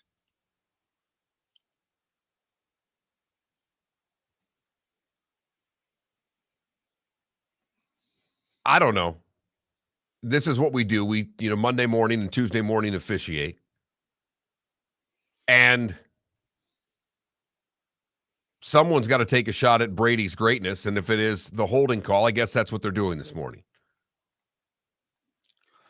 I was actually impressed that the final 2 drives, they called 2 holdings on Donovan Smith. I'm like, wow, good for the officials. They're not contributing to this. They're at least still paying attention, still throwing the flags. And it seems, unless it's your team that's in the game, most people, most fans seem to like the concept, David, of the referee putting the whistle in his pocket, putting the flags away, whatever sport you want to see, and letting the players play up until it doesn't meet with your agenda. Forgot about that, Mark. My bad. But I think that's what it is. And this morning, apparently the agenda is on Smith's holding penalty on the final play of the game. And we haven't even gotten to the 10 o'clock hour when the talking head shows on TV will start showing the holding penalty. Right, which is great because how much airtime do you have? I could probably find 30 others. That's just on Donovan Smith. I'm not even talking about the other linemen for the Bucs and the Saints. I mean, how many holding calls did the Bucs generate last night from the Saints offensive line? I think the answer is 0. You know, Bucs got some people who can rush the passer. You mean to tell me there wasn't one holding call? I mean, maybe one, maybe, but I thought the answer was 0. They whistled 10 penalties in the game last night. Yeah, which is a low number. Usually it's like 3 or 4 more than that on average. So they let them play a little bit. Okay. And that's crew to crew. It varies. Bucs got the break of a pass interference call on their drive, and they had 2 holding calls against them on the last drive. Not a break, but they got the pass interference call. Well, yeah. I mean, is somebody actually arguing that wasn't pass interference? No one is. I'm just pointing out the penalties on the last 2 drives. That's all. Got it. I will say, every time there's a pass interference and a deep pass, don't we all either say out loud to ourselves or if we're watching the game with someone else, don't we say, I don't know why they don't throw more deep balls. I mean, you can get a pass interference on it. I mean, it seems so damn obvious. Why don't they throw that? I mean, you can get a pass interference. It's as good as a completion. It seems so obvious that you wonder if offensive coordinators bank on a defensive holding call or a pass interference call on drives going with their play calling, because it's to the point where defensive holding could be called the same way offensive holding is on every single play. Well, for those complaining that the Bucs offensive line held, okay, I'm sure you're right. I will say, I can't tell you how many times the Saints DBs 10 plus yards downfield were manhandling Bucs receivers. And I'm going, there's not going to be at least a 5-yard illegal contact here. I mean, we're not going to try to clean this up a little bit. And the officials were like, nah, just, it's that kind of game. Just, play through it. Oh, okay. That's how we're going to call the game. All right. Well, at least everybody knows. I mean, the Saints DBs weren't even trying to do it within 5 yards. They were like waiting until it was 8 to 10. They're like, okay, now I'm going to get my hands on you. I mean, it was funny. And the Bucs receivers kept looking over at the officials going, no, nothing. All right. Just wanted to make sure. But that's how last night's game was called. And the players are all well aware of it going into it. Yeah. Okay. Thanks for letting us know. This is how it's going to be called. Just make sure this is how it's going to be called the whole time. Don't wait 2.5 hours and now all of a sudden, start throwing laundry. So, but the Bucs get the win. I mean, you think about, Mark, how close they are to being a 4-8 team. I mean, Brady in 2 home games this year against the Rams, that TD drive in 40 seconds, and then what they pulled last night, which he had only done one other time in his whole career. And I don't know if you're aware, Mark, he's played for a few years. Right. Last time he did it was a little more important game. It was. Few more people saw it. And it was against the NFC South. And Joe and Troy were at the game. So, he had that going for him. We're talking about the Super Bowl against Atlanta last time Brady was down by 13 or more points in the fourth quarter and engineered a comeback win. But, I mean, that's how close the Bucs are, Mark, to being 4-8. And you could argue, well, they should have beat the Browns and what have you. But, I mean, it feels, Mark, it just feels with them that they're closer to being a bad team than a good team? 100%. They can't run the ball, and they can't block. Are you saying that's a problem? I mean, they're the worst rushing team or the second worst rushing team in the game. And I know that they don't need to be a great running team. But literally, this is 3rd and 1. What are our passing options? Because they're not going to get it running the football against damn near anyone. They've had one game where they rush the football all season long. They can't block anyone. So, yeah, David, they're a lot closer from looks of being a bad team than a good team. The scary thing is they're in first place in their division, and they're going to host a playoff game. Yes, they are. Think about the road for them, by the way. You're listening and you're saying, no, you guys are wrong. All right. The Bucs are going to get their you-know-what together. By the time they're in the playoffs, they're going to be a pretty good team. Okay. All right, fine. Let's go with that premise. They're going to play either the Eagles or the Cowboys in the first round. And you're going to go, well, they've already beaten the Cowboys. Yeah, that was a while ago. That was like almost 3 months ago. A few things have changed.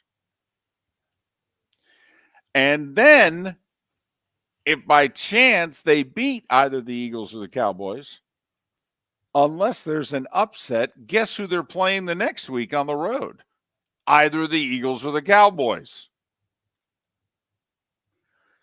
So basically, the Bucs' road to get to the NFC title game is to beat the Eagles and the Cowboys. One at home, one on the road. And even if there is an upset, it means you're going to get San Francisco? Or Minnesota.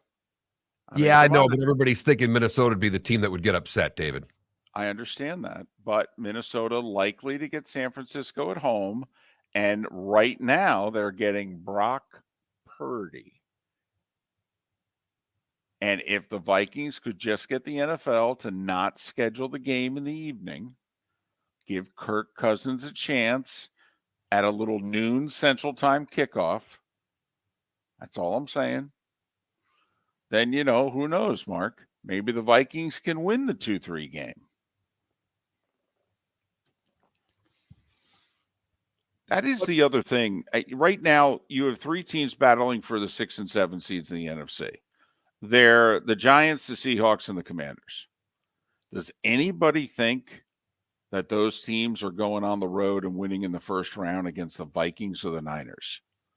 Because, it's 2 versus 7 and 3 versus 6. So, like right now, the Giants would go to San Francisco. Okay. And so then the Seahawks would go to Minnesota. I think they have a fighting shot. Okay. I give them a legit shot in that game. All right. Fair enough. So if it's either the Giants, Seahawks, Commanders, you think they're a live play going to Minnesota? I do. Okay. All right. But I don't see how the Giants going to San Francisco can work out well for the Giants, David. I don't see how the Giants going anywhere right now could work out well for the Giants. I think a Giants fan should be worried about that home game against Indianapolis late in the season. Yeah, get in first. That's going to be the hardest thing. And that tie may have helped. Maybe. My guess says it hurts. I think the Giants are going to go 8-1. They go 1-4 the rest of the way. And the Commanders sneak in? Oh, they do more than sneak in. Miller and Moulton. Talking NFL playoffs. The good, the bad, and the ugly. Today was a day when What's on Tap? Still ahead right here on the Florida Sports Network. Don't miss the Miami Dolphins watch party every Sunday at the Seaside Bar and Grill in Bonita Springs. Presented by Clutch Vodka. The Seaside will be serving Clutch Vodka drinks, including the awesome Bloody Mary bar at the Seaside. If you can't be at Hard Rock Stadium, come have fun at the best place in town to watch the Dolphins and enjoy the best, clean, crisp, smoothest vodka. That's Clutch with a K. Miami Dolphins parties every week at the Seaside Bar and Grill on Old 41 in Bonita Springs. Powered by Clutch Vodka. Mark Miller for SWFL Golf Carts or online, flgolfcarts.com. If you're looking for a golf cart, an e-bike, or an e-motorcycle, go visit Alex and the gang at SWFL Golf Carts. FLGolfCarts.com online. Check out their whole inventory. If you're looking for a custom cart, they can take care of you. 2-seater, 4-seater, 6-seater, they've got you covered. E-bikes, nobody better for value and service. E-motorcycles, check them out. Again, FLGolfCarts.com. FLGolfCarts.com. The waterways of Naples are a beauty to behold, and the Bayfront Inn has multiple ways for guests to enjoy the water and have some fun. Gather your family and friends and enjoy a leisurely day on the water with a pontoon or deck boat. If you prefer to explore the waterways without a motor, the Bayfront has canoes, standboards, and kayaks. At the end of your journey, enjoy lunch or dinner at the Bamboo Tropical Bar and Grill. The Bayfront Inn. Something for everyone. On 5th Avenue in Naples. Golfers, are you bored of the same old driving range warm-up routine that's not getting you the results that you want on the course? Power up your golf swing by adding resistance bands to your range sessions with the Orange Whip Golf's Power Strap Kit. Featuring band attachments to your feet and hips, Power Strap resistance training will boost club head speed, increase power, improve flexibility, all with just a few swings. Buy a Power Strap Kit today. Go to orangewhipgolf.com and use code Miller10 to receive an additional 10% off the already great price of $119. You are listening to Miller and Moulton on the Florida Sports Network.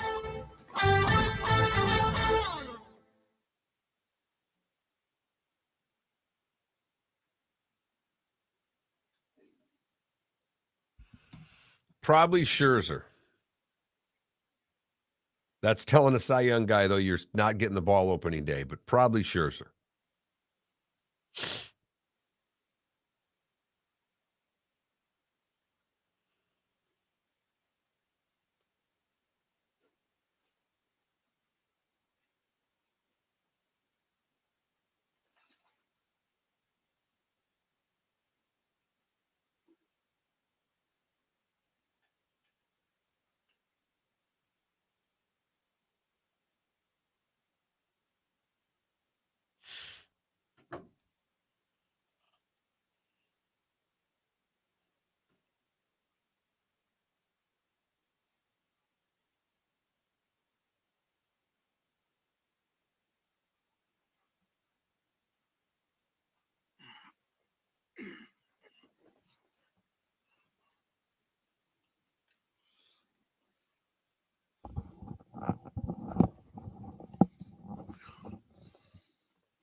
Usually, Klecko, how they do it, whoever's been there longer with the team usually gets the ball. So since Scherzer was there last year, usually how they do it in a situation like this is whoever has seniority, when it's a toss-up, they get the ball. I just figured it out. The Lions would have to win out to make the playoffs. Because Washington and Seattle are probably winning 2 more games each. Well, Seattle definitely is. The good question with Seattle is are they going to win 3? I think the Seattle game is going to be, they host the Jets the second to last game of the year. That's the money game probably for both teams. Right. I mean, they should win, but they're winning 2 for sure. Right. Panthers and Rams. Right. So that gets them to 9. Right.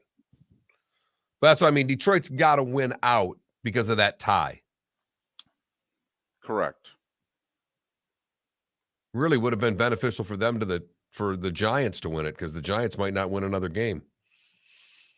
I think they'll beat the Colts, and that's it. I'm telling you, the Giants are going 8-1. But if they would have gone 9-8, if there was 9-8 and that they got the tiebreaker against them, they could have gotten to 9-8 and they would have beaten them head to head in the tiebreaker. Correct. Would love to see the Lions beat the Vikings just so they have a shot at it. Totally.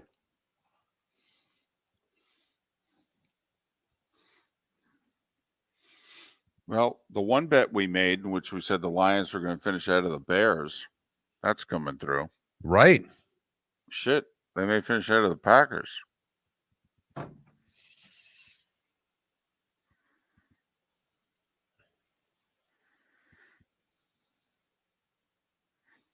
Oh, they're dead, Klecko. Don't worry.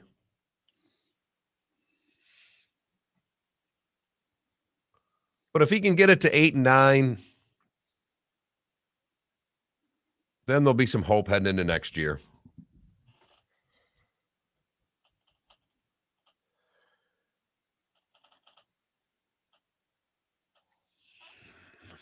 It is a weird NFL year in that, though. All these close games that you're documenting, and yet we're sitting there where the playoffs are pretty much settled in early December.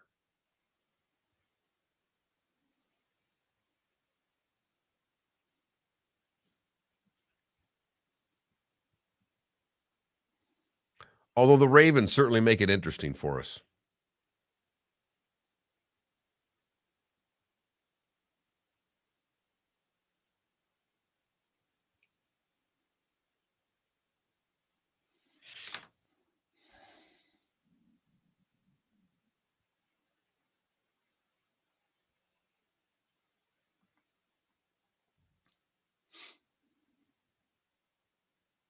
Ten seconds.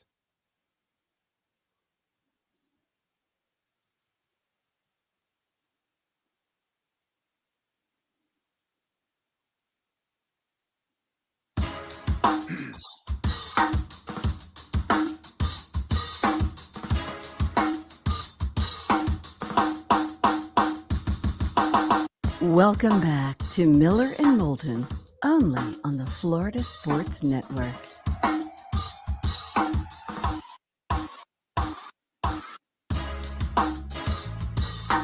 $21 past the hour.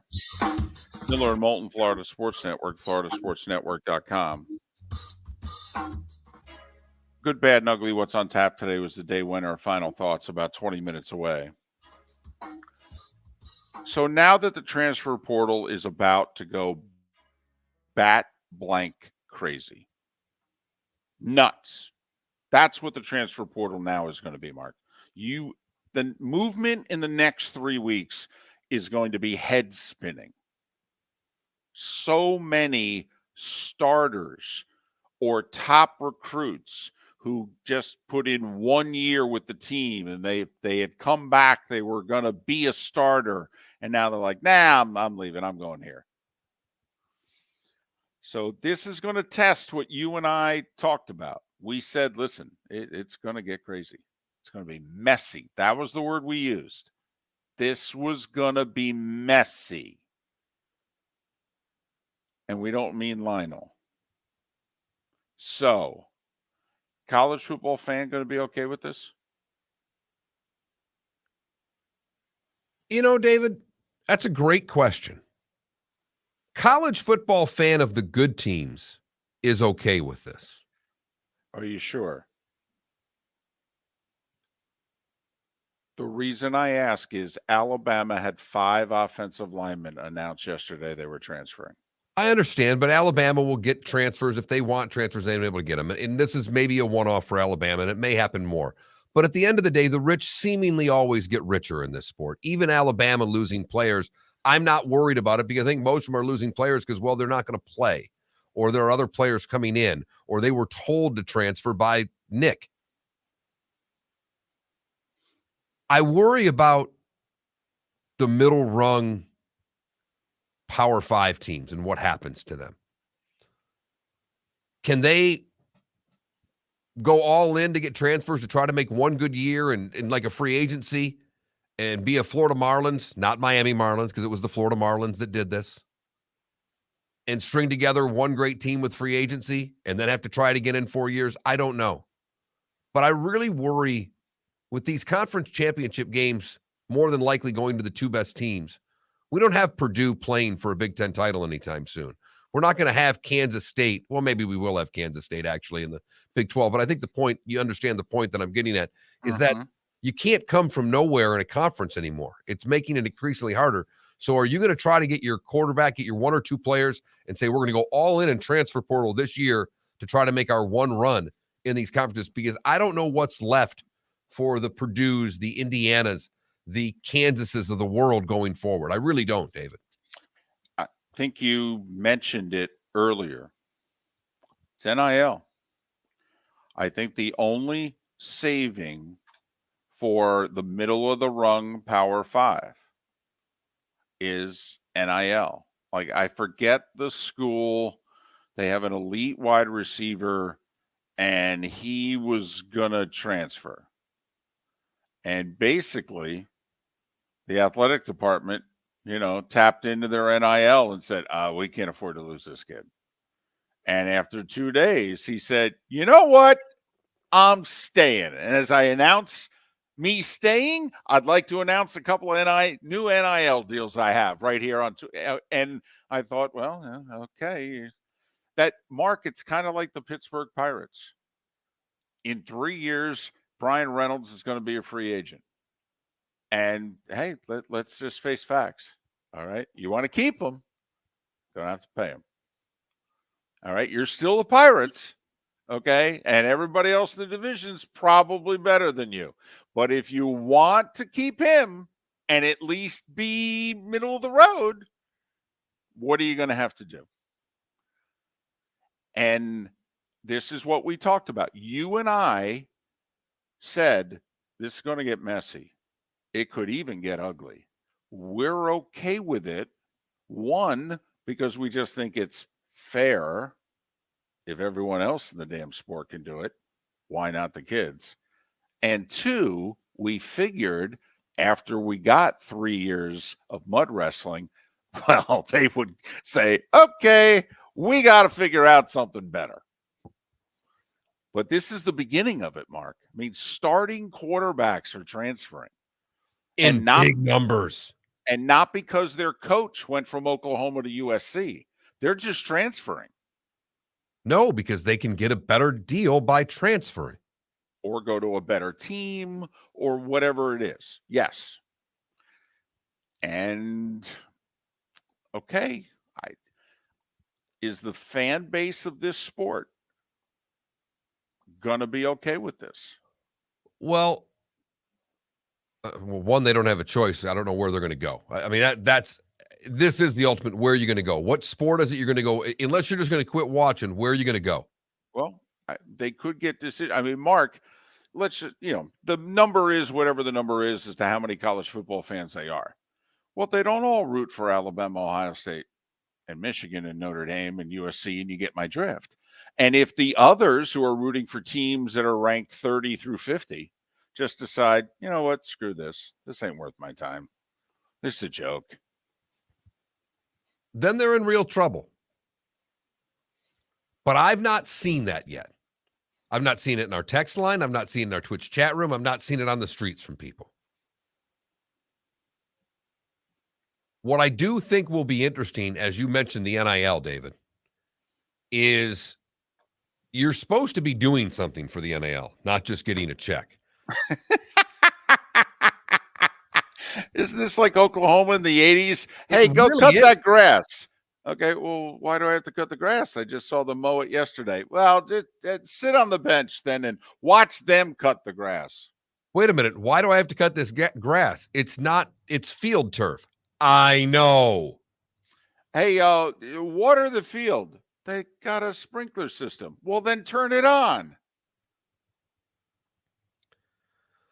So to me, the next step is what, if anything, they do with these collectives that aren't really, that it is pay for play. I mean, this turned into name, image, and likeness, went to pay for play overnight. Mm-hmm. And there's no one out there to stop it. Maybe. Who? Well, I do think if this is strictly pay for play, you could go back to the courts. You could try it. The other thing you could actually do is you could try to regulate it from within and force some attorneys out there to take you on in court. I mean, I'm not sure pay for play is legal. Okay, the NIL part is legal, but we all know that NIL right now is a charade. I mean, I don't know if it's true, but Bryce Young reportedly is earning $3 million this year. $1 million from 3 different sponsors.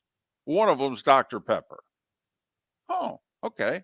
Well, at Good least for that him. one he's doing work for. We can see that. Right. Now, is he doing $1 million? Nissan's probably the other one because he's doing the Nissan ones as well. Right. Okay. And one more. Is he doing $1 million worth of work? Probably not. Is the Birmingham and South Alabama dealership somehow probably kicking in? Yeah, probably.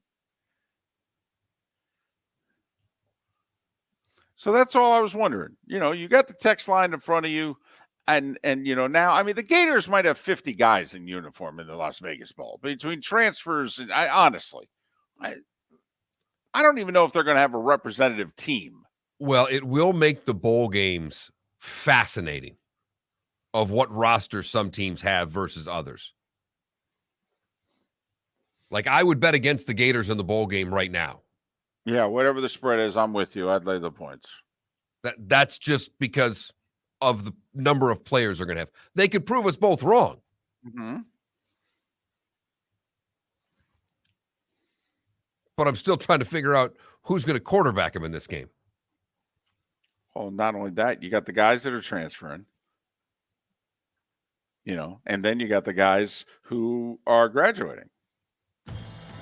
Miller and Moulton here for the Clutch Vodka Play of the Day. Mark, remember Nick Charles, Fred Hickman, the CNN Play of the Day? Yeah, CNN did a nightly sports show. That was a while ago. Yes, it was. Just work with me. Everyone liked the pod, the Play of the Day. So how about we have the Clutch Vodka Play of the Day? Sounds good. Fun. Smooth. Like Clutch Vodka. Listen weekday mornings for the Clutch Vodka Play of the Day. That's Clutch with a K. Golfers, are you bored of the same old driving range warm-up routine that's not getting you the results that you want on the course? Power up your golf swing by adding resistance bands to your range sessions with the Orange Whip Golf's Power Strap Kit. Featuring band attachments to your feet and hips, Power Strap resistance training will boost club head speed, increase power, improve flexibility, all with just a few swings. Buy a Power Strap Kit today. Go to orangewhipgolf.com and use code Miller10 to receive an additional 10% off the already great price of $119. David Moulton for Napa Auto Parts, and Napa Filters. Insist on Napa filters for your vehicles, or if you're a do-it-yourselfer, only buy Napa filters. Napa has a filter for almost anything on earth that moves, whether it's motorcycles, foreign and domestic cars, vans, SUVs, earth-moving equipment. You get the idea. Napa Auto Parts, Napa filters. Insist on them for your vehicles, or if you're do-it-yourselfer, only buy Napa filters. Mark Miller for SWFL Golf Carts, or online, flgolfcarts.com. If you're looking for a golf cart, an e-bike, or an e-motorcycle, go visit Alex and the gang at SWFL Golf Carts. flgolfcarts.com online. Check out their whole inventory. If you're looking for a custom cart, they can take care of you. 2-seater, 4-seater, 6-seater, they've got you covered. E-bikes, nobody better for value and service. E-motorcycles, check them out. Again, flgolfcarts.com. flgolfcarts.com. You were listening to Miller and Moulton on the Florida Sports Network.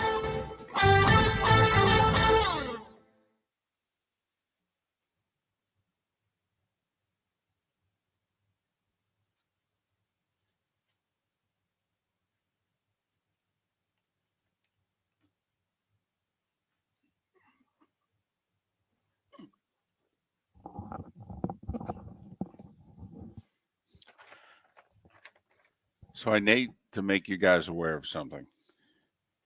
Apparently, this hotel, between 9 a.m. and 3 p.m., beginning today through Friday, is going to be testing the emergency alarm systems room by room. I just heard an alarm down the hall. So I'm just wanting to let you know, if by chance in the next 22 minutes, there's an alarm that happens here, you may just want to turn me down, because I don't know when it's going to go off. Hey, thanks for the heads up. Please know, Mark, that your comfort is our utmost priority. No, it's not. Right. I just no, actually, it's not. That's the furthest thing on your list right now. Right.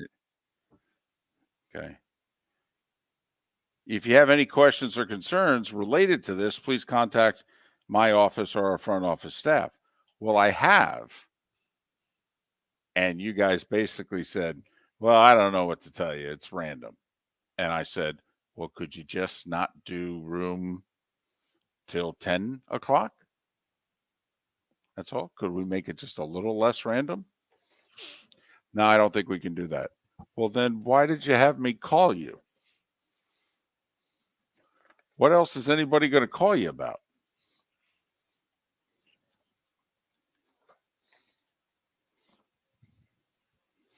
Here's my question. If checkout's at 11 and check-in's not till 3, why would you do it at 9? Wouldn't you wait till everybody checked out? Would seem to make sense to me. But apparently, I'm a blankety blank. Huh. Yeah, we already knew that going in. Well, that's true, but they don't know that, or they didn't until I called. Yes, Mello, I'm at the JW. You know, they play a trick on you here in downtown Tampa. They have the JW Marriott, which is parallel, well, not parallel, kind of catty corner with a Marriott. And it's funny watching all the people pull into the Marriott and then realize, oh, blank, this isn't my hotel.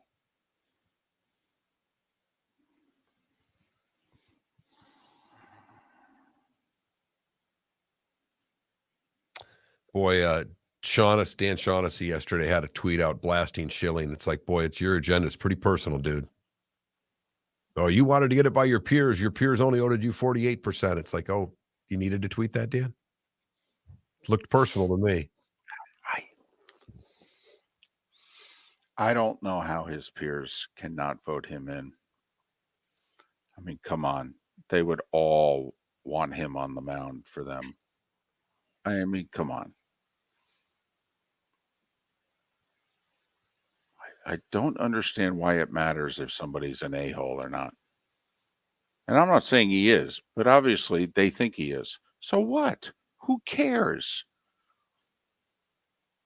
Right. If it's a game 5 in a best-of-5 series, do you want to hand him the ball or not? The overwhelming answer is yes. Greg Maddux is the greatest pitcher of the last 90 years. If you had a deciding game of a playoff series and the choice was Greg Maddux or Curt Schilling, who would you give the ball to? Curt Schilling.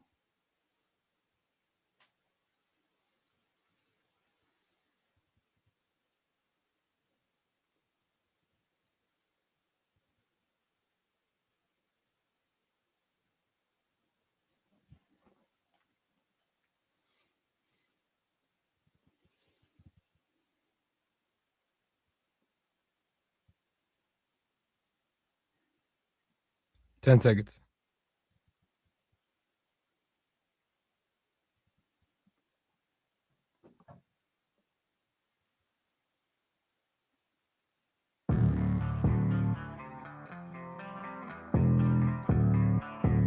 Thanks for listening. And now, more of Miller and Moulton on the Florida Sports Network.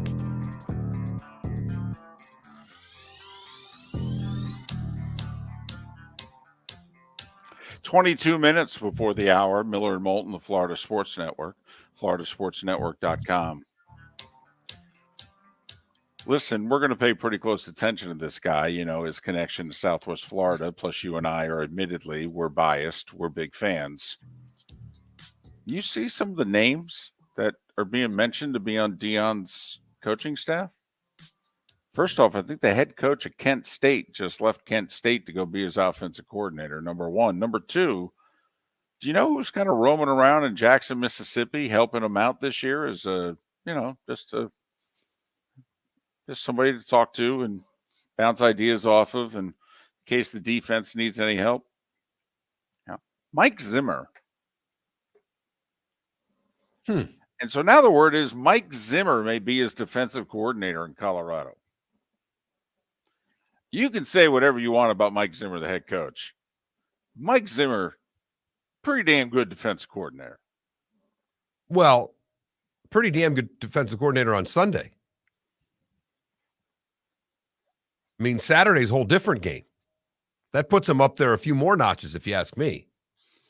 And then also you get to look at the kids and go, hey, I kind of know what it takes to get to Sunday, just like your head coach. You know, you might want to listen to me. You know, if not, we'll go get another one. Look just like you. I don't care.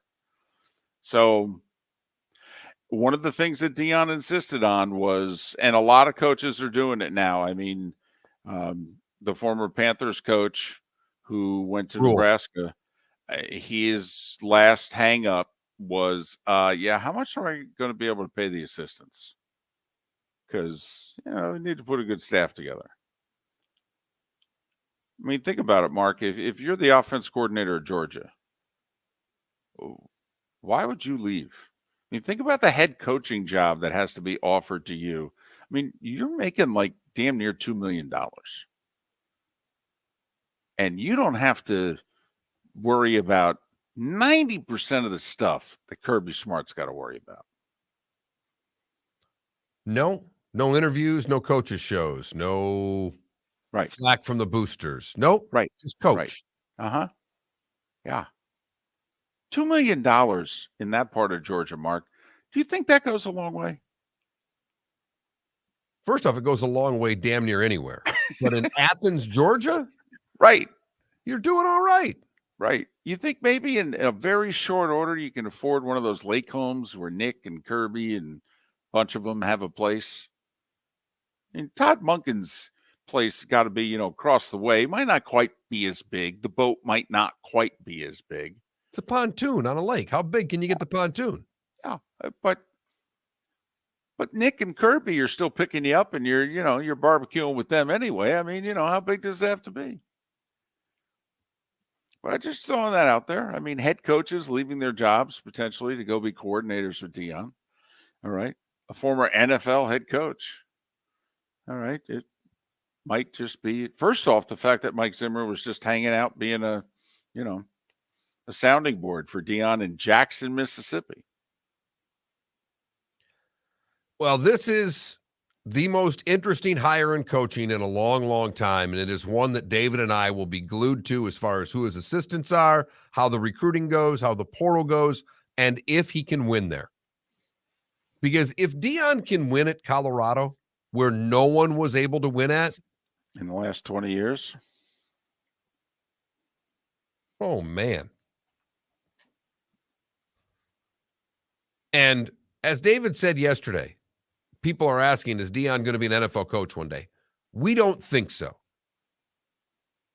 Doesn't mean that he couldn't be, but the biggest thing that Dion has going for him with these kids is that he can look all of them dead in the eye and say, I can get you into, I know exactly how to get into the league. And that's going to have as much, if not more, credibility than a lot of other coaches out there. Not Nick and Kirby, but a lot of other ones. By the way, Colorado opens at TCU next year. Then they host Nebraska. How fun is that? Dion and Matt Rule. It's got Big Noon on Fox written all over it. It could very well be. I mean, it's week 2.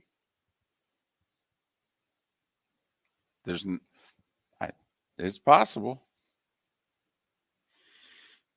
So, just saying. Just paying attention. It's time for someone to take back this segment, if for no other reason than to stop David from talking about Meghan and Harry. Here's Mark Miller with Today Was the Day When. They're in New York, by the way. Meghan and Harry. Thank you for that. Just, keeping you updated. That whole Netflix thing, it's going to, drop this week. I think Harry's going to admit he tried to kill himself. That's apparently the big part of it. Thanks for the spoiler. No problem. Today in 1921, the Anglo-Irish Treaty is signed. Ireland receives Dominion status and Northern Ireland is created. That was well received. Right. 1923, the first presidential address broadcast on radio was done by Calvin Coolidge. 1939, the 5th Heisman, Niall Kinnick from Iowa gets it. Now you know why they named that place after him. Well, it's pretty good. How How many other guys from Iowa have won it? I mean, Chuck Long finished second. 1947, the Everglades National Park is dedicated by President Harry S. Truman. 1956, this is a great little sports story. The Soviets are invading Hungary because, well, that's what the Soviets do. And the Melbourne Olympics are going on, and the Soviets are playing Hungary in a water polo match. The game's called off with Hungary leading 4-0 as a near riot was halted by the police. Hungary would go on to win the gold medal. That's a grudge match. Yes.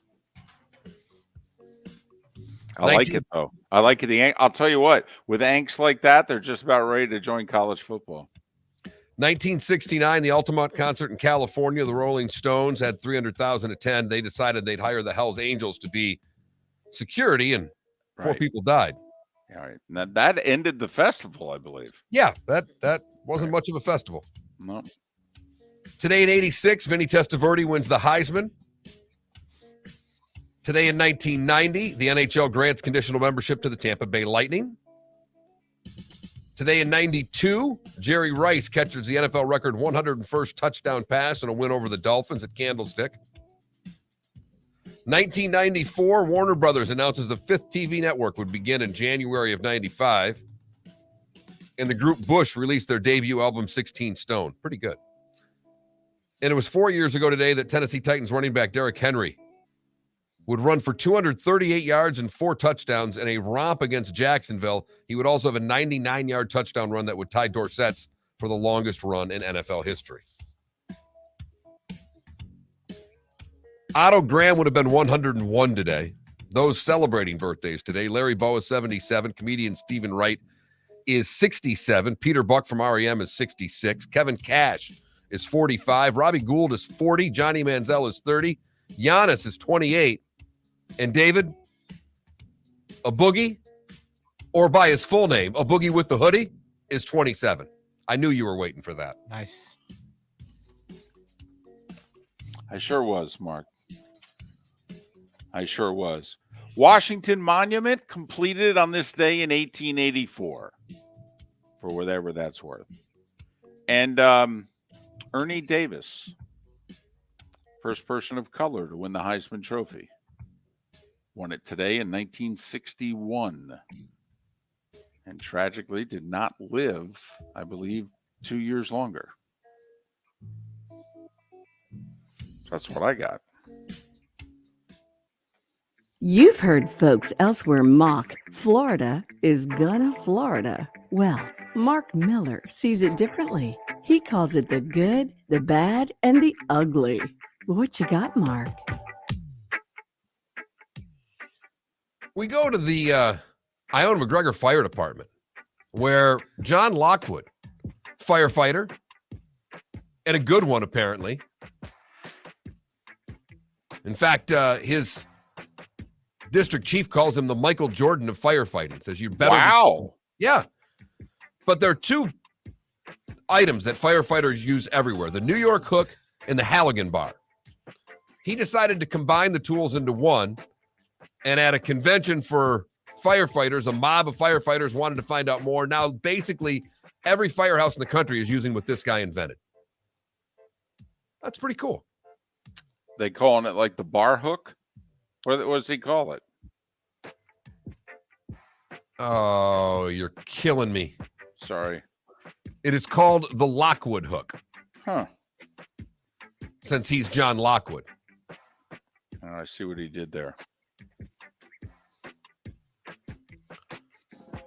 For the bad, we go to Port Charlotte, where the owner of a business was meeting 2 employees to pay him for the work they had done. Okay. And then he took out a bunch of money because he had to pay all of his employees. He paid the first 2 off. They argued with him in the parking lot that they owed more money. Then they beat the hell out of him and tried to steal $30,000 from him. Fortunately, the owner was able to take a photo of the car and the license plate. Police were able to take the 2 men down and return the money to the owner. For the ugly, we go to Estero, where a birthday party's gone wild, David. Gunshots fired, and Rafael Vera ran over people and multiple cars after shooting his gun. Fortunately, none of the people he run over will have any major injuries, or lasting injuries, I should say, and we'll all make it. No reason given as to why he went nuts at the birthday party, fired his gun, and started driving around crazily. My guess, I'm going to go out on a limb, David. I'm going to say alcohol was involved. At least. And that is the good, the bad, and the ugly on today, December the 6th, 2022. First off, pay attention to your phones. It's the baseball winter meetings, and seemingly every day during this thing, either a trade or a signing happens. And since there were two big ones yesterday in Verlander and Trey Turner, just be on the lookout for Carlos Rodon, maybe Carlos Correa, something like that. World Cup today, Mark.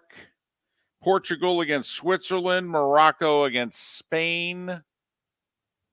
And this will end the knockout round. The final two of the quarterfinals will be set. The winners will play in, like 5 days. Pretty fast turnaround for these things. Good. Especially since now they allow 5 substitutes. I mean, you can use a bench. Guys don't have to play the full 90 to 100 minutes, and it's about 100 now with all the stoppage time they're allowing. I have no problem with that. Just saying. And it might even be tighter when it comes to the U.S. when they're jamming double the field in and trying to get it in a similar amount of time. Mark, the number 1 team in the country are the Cougars from Houston. And, they're hosting North Florida. Little ASUN school. And North Florida is one of those schools in which, they play everybody. They are into guarantee games. To give you an idea, Mark, all right, North Florida has already played Gonzaga, Washington, and Kentucky. Now they're playing Houston. Hey, there's a few other schools I know that should play a few more guaranteed games. Something about that money doesn't suck. No, it cashes. Damn right it does. Heat are hosting the Pistons tonight in the NBA, one of 3 games, David. And it's the only one not nationally televised. That's how much it sucks. The other 2 are on TNT. You guys, we got nothing for you. And it's Star Wars night for the Heat. Be good costumes in the crowd for making, those shots that you have to take. I happened to watch a Heat game last night, and they told me it was Star Wars night tonight. That's the only reason I know. Are you allowed to, shoot down 3-pointers or something with a taser? I mean, With a lightsaber, you can. There's no tasers in Star Wars, but you can do it if your lightsaber reaches, you can block a 3. Huh. I think those are the rules. Well, maybe somebody with those courtside seats could be dangerous. Hockey tonight, both the Lightning and Panthers are in action. Lightning hosts Detroit. Panthers are in Winnipeg, and the Panthers are a slight favorite. If you want to bet hockey tonight, I'd bet the Jets. They've been pretty good first third of this season. They're at home. They got the better goalie. I think I'd, bet the Winnipeg Jets. The Devils are at home against the Blackhawks. They're minus 385 tonight. I know. It's remarkable. Some of the numbers that have been in hockey this year are just crazy. Felipe, you going as Han Solo tonight to the Heat and the Pistons? No. If you were going, who would you go as? That's a great question. Probably a stormtrooper. Safest bet. Yeah. If you're not going to go as Darth Vader, go as a stormtrooper. Yeah. Hot. Very hot costume. Very uncomfortable costume. Tough to down the beer in the stormtrooper outfit. Yeah. Because I would go as a Jedi, but then you got to worry about the lightsaber, whether or not you can even bring it in. But, Chewbacca. You're going to get airtime as Chewbacca. Mm-hmm. You're going to get a lot of airtime. Yep. Although I will say, if you try to go as R2-D2, you stuff somebody in a garbage can and then you just paint the garbage can around it, especially one of those old metal cans, Mark. That's what you wear to the Marlins Star Wars night so you can bang on the garbage can. And then go to hopefully when they're hosting the Astros. There you go. Miller and Moulton. Hope you have a great rest of your day. We'll do it all over again tomorrow morning, 6 a.m. right here on the Florida Sports Network.